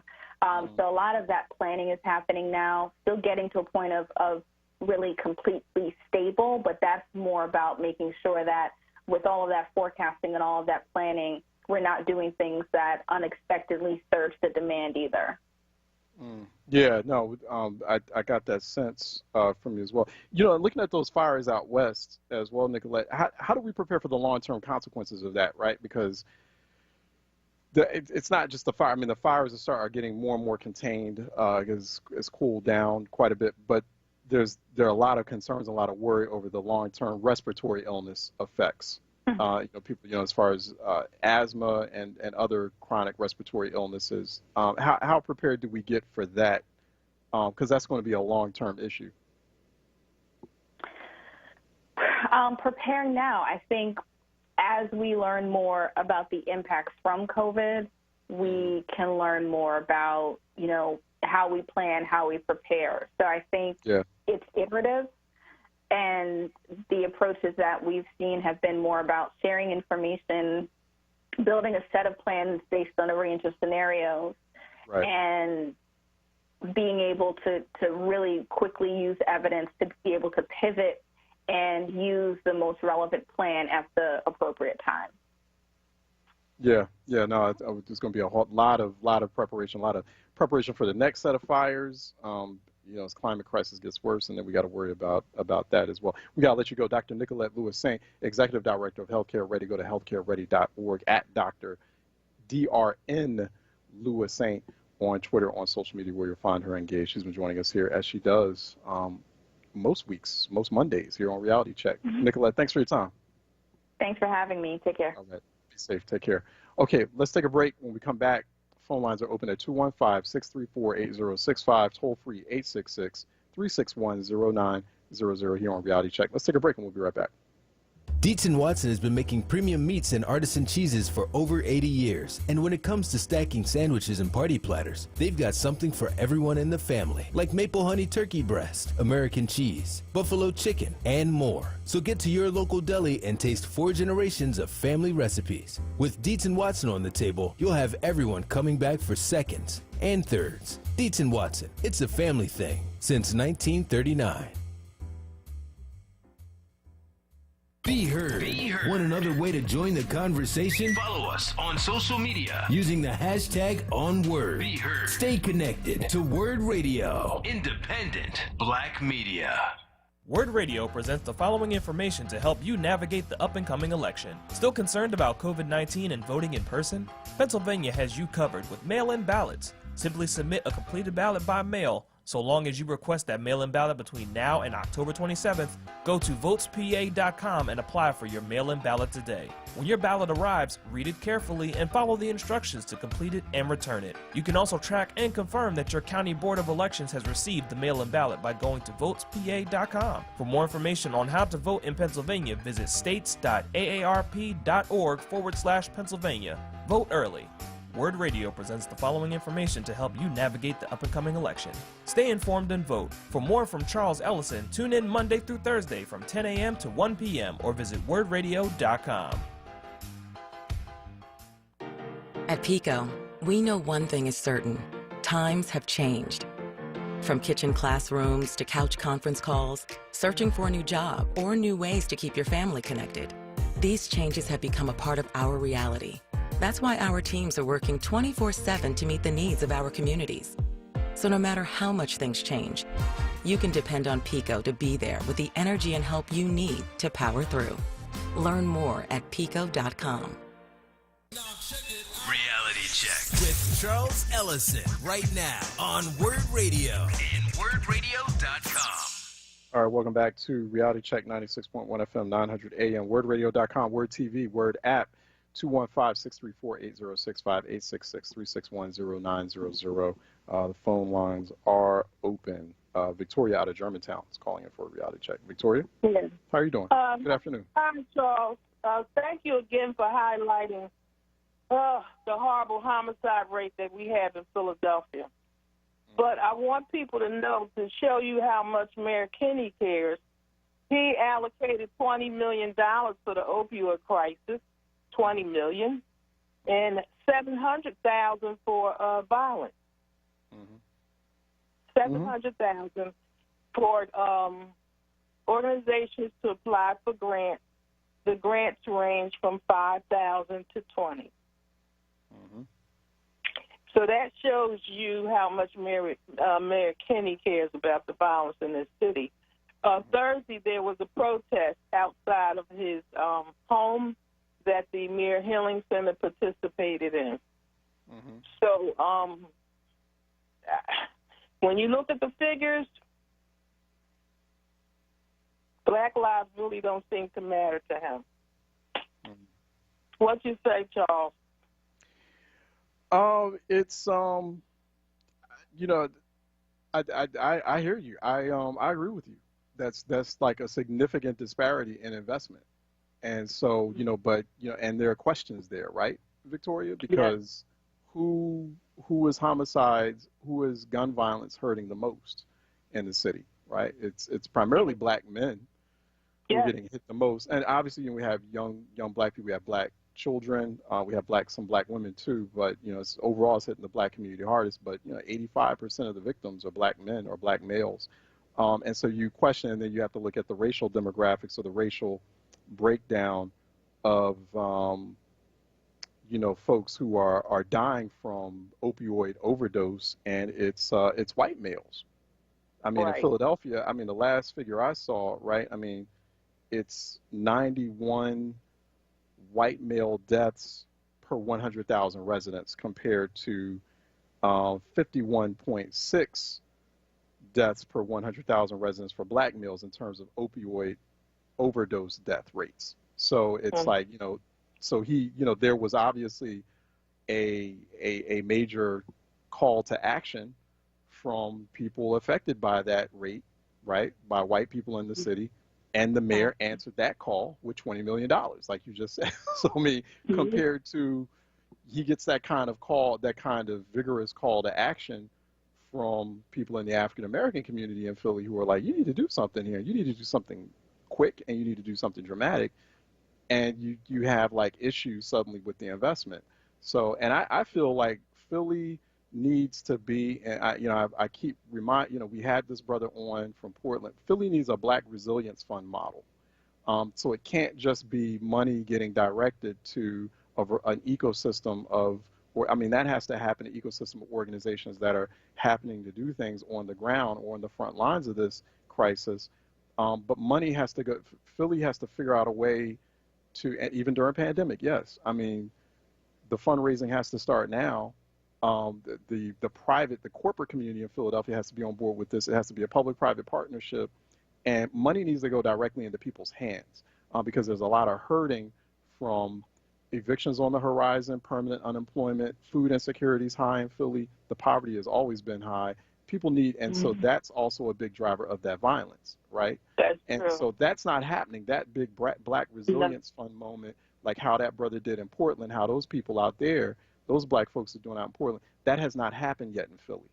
That big, major, urgent, unified Philly moment, Black Philly moment, that hasn't happened. But I found out from talking to young men in my community how a lot of them, they couch hop. They don't even have anywhere to stay permanently.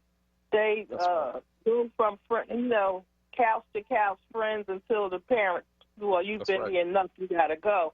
And then another thing, they don't have food, which I was shocked. They're like you said, they don't have the money to buy food, they're not eating, and they don't have permanent places to live. So. Right. And Victoria, you know what? The food insecurity rate in Philly was already high before pandemic hit. Food insecurity, Philly had one of the largest, it was like one of the top 3 largest food insecurity rates for a big city. I think it was close to a quarter of residents in Philadelphia. This is before the pandemic, were food insecure. So imagine now you layer pandemic on top of that. Imagine how bad those food insecurity is. There's a lot of people hungry. There's people listening to this program right now hungry. That's right. And don't have access to solid food. Maybe the only food they have access to is chips and junk food. Yeah. Because that's all they can do. And then they have to like rely on the kindness, hopefully the kindness of people, of family or friends. And then you're right, there's a lot of homelessness, home insecurity that's out there, particularly young people. And so that has to be addressed, the urgency of now on that. And so nobody's done that. There's a whole lot of committee hearings coming out of city council. No, exactly. You need to just, we already know what the problem is. I would really like to meet with you or talk further. What can we do? How can we get together to get some action going? Because like you said, it's just a lot of talk. nothing's happening, and the money isn't going where it should go, like you said, in people's hands. Right. You know.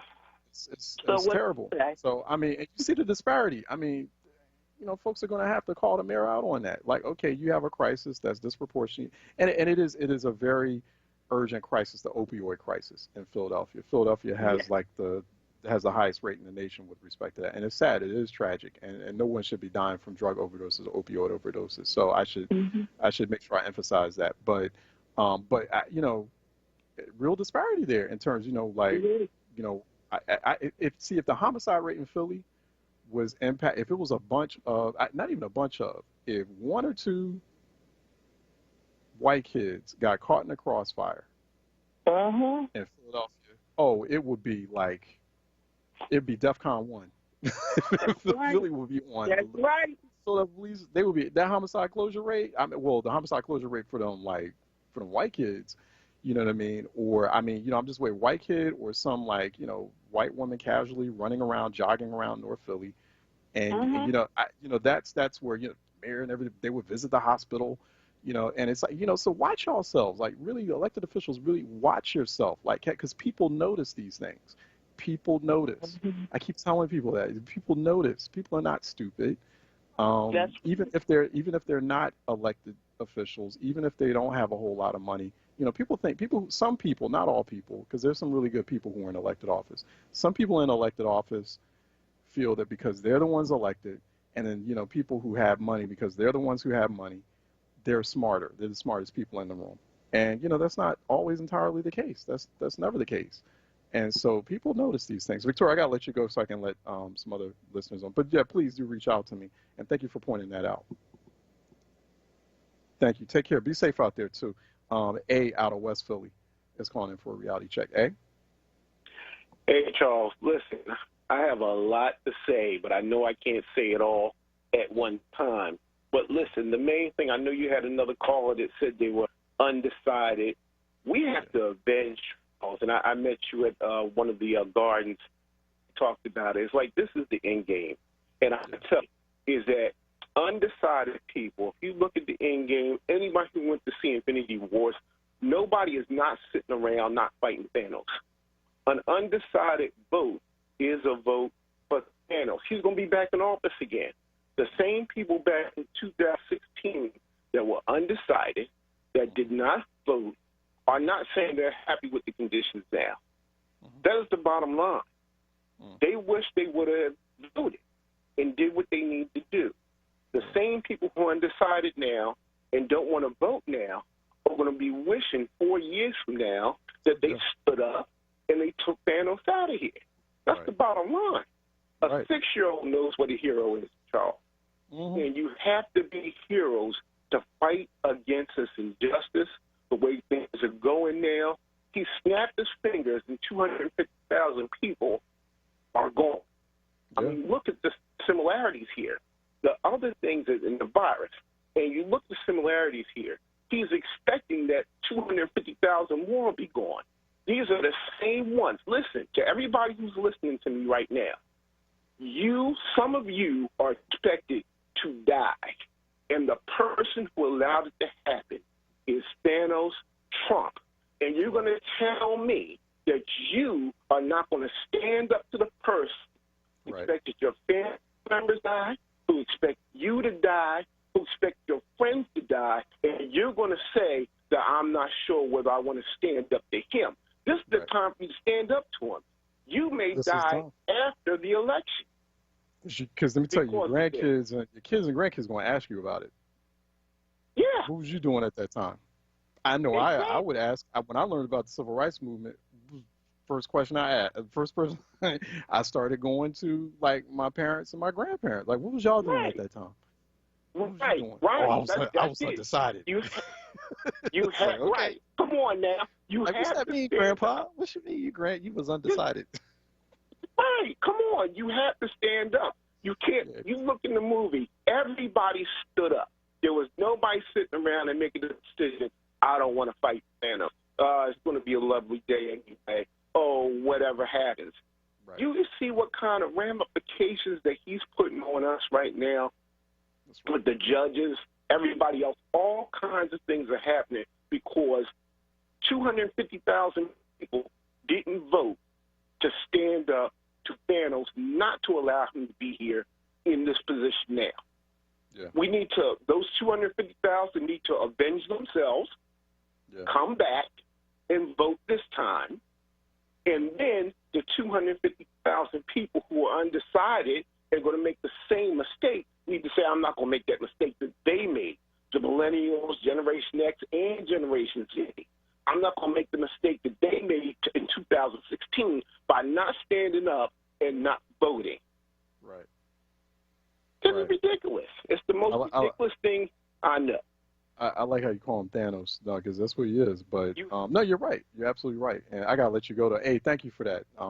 Because yeah, there's no undecideds. And I should have asked earlier, the listener who had called in saying, that it was offensive for me to say it was undecided. Like, well, are you voting? And was basing this indecision off of what was happening inside Philly and Philly Democrats. Well, are you voting in Philly elections, or are you like undecided and not voting in Philly elections? Because it's like, if you want that kind of change, once again, like that's where you will see that dramatic shift that people want in Philly. But no, it's not going to happen. Like, we just talked about Mayor Kenny a minute ago, and no, he's just going to do the bare minimum, or kind of window dress what he is doing, because there was low voter turnout in the last election, and he got his second term.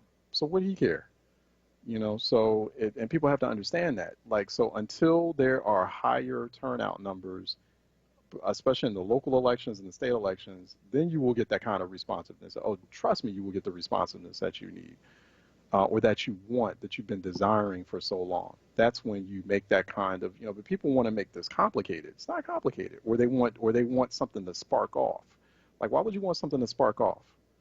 They want something to pop off in order for, I want something revolutionary to happen. It's like, all you got to do is just turn out and just, kick folks out of office. If they're not doing their job, kick them out. Turn out.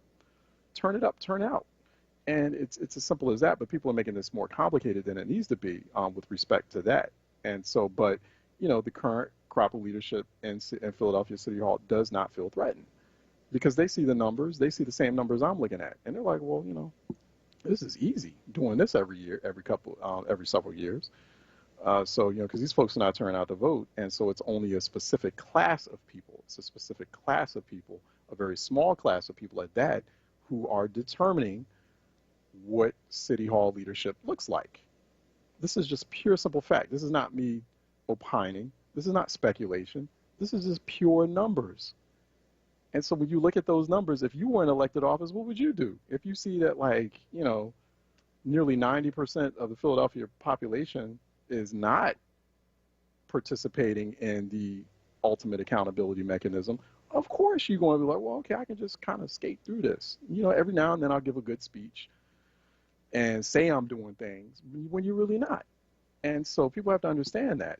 And so I'm espousing the virtues of something that is very, very extremely simple to do, like extremely first step, and then you follow up with all the other stuff.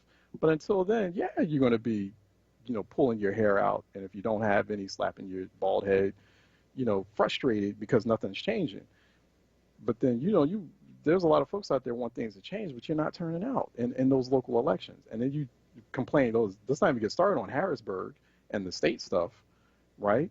You gotta, that's the first big step, and when they know that that's going to happen, when they know that existential threat to their elected office is there, they'll get in shape. They'll be more, they'll do what you need them to do. I mean, that's the way that works, right? So anyway, The Source with Andrea Lawful Sanders is coming up next here on Reality Check.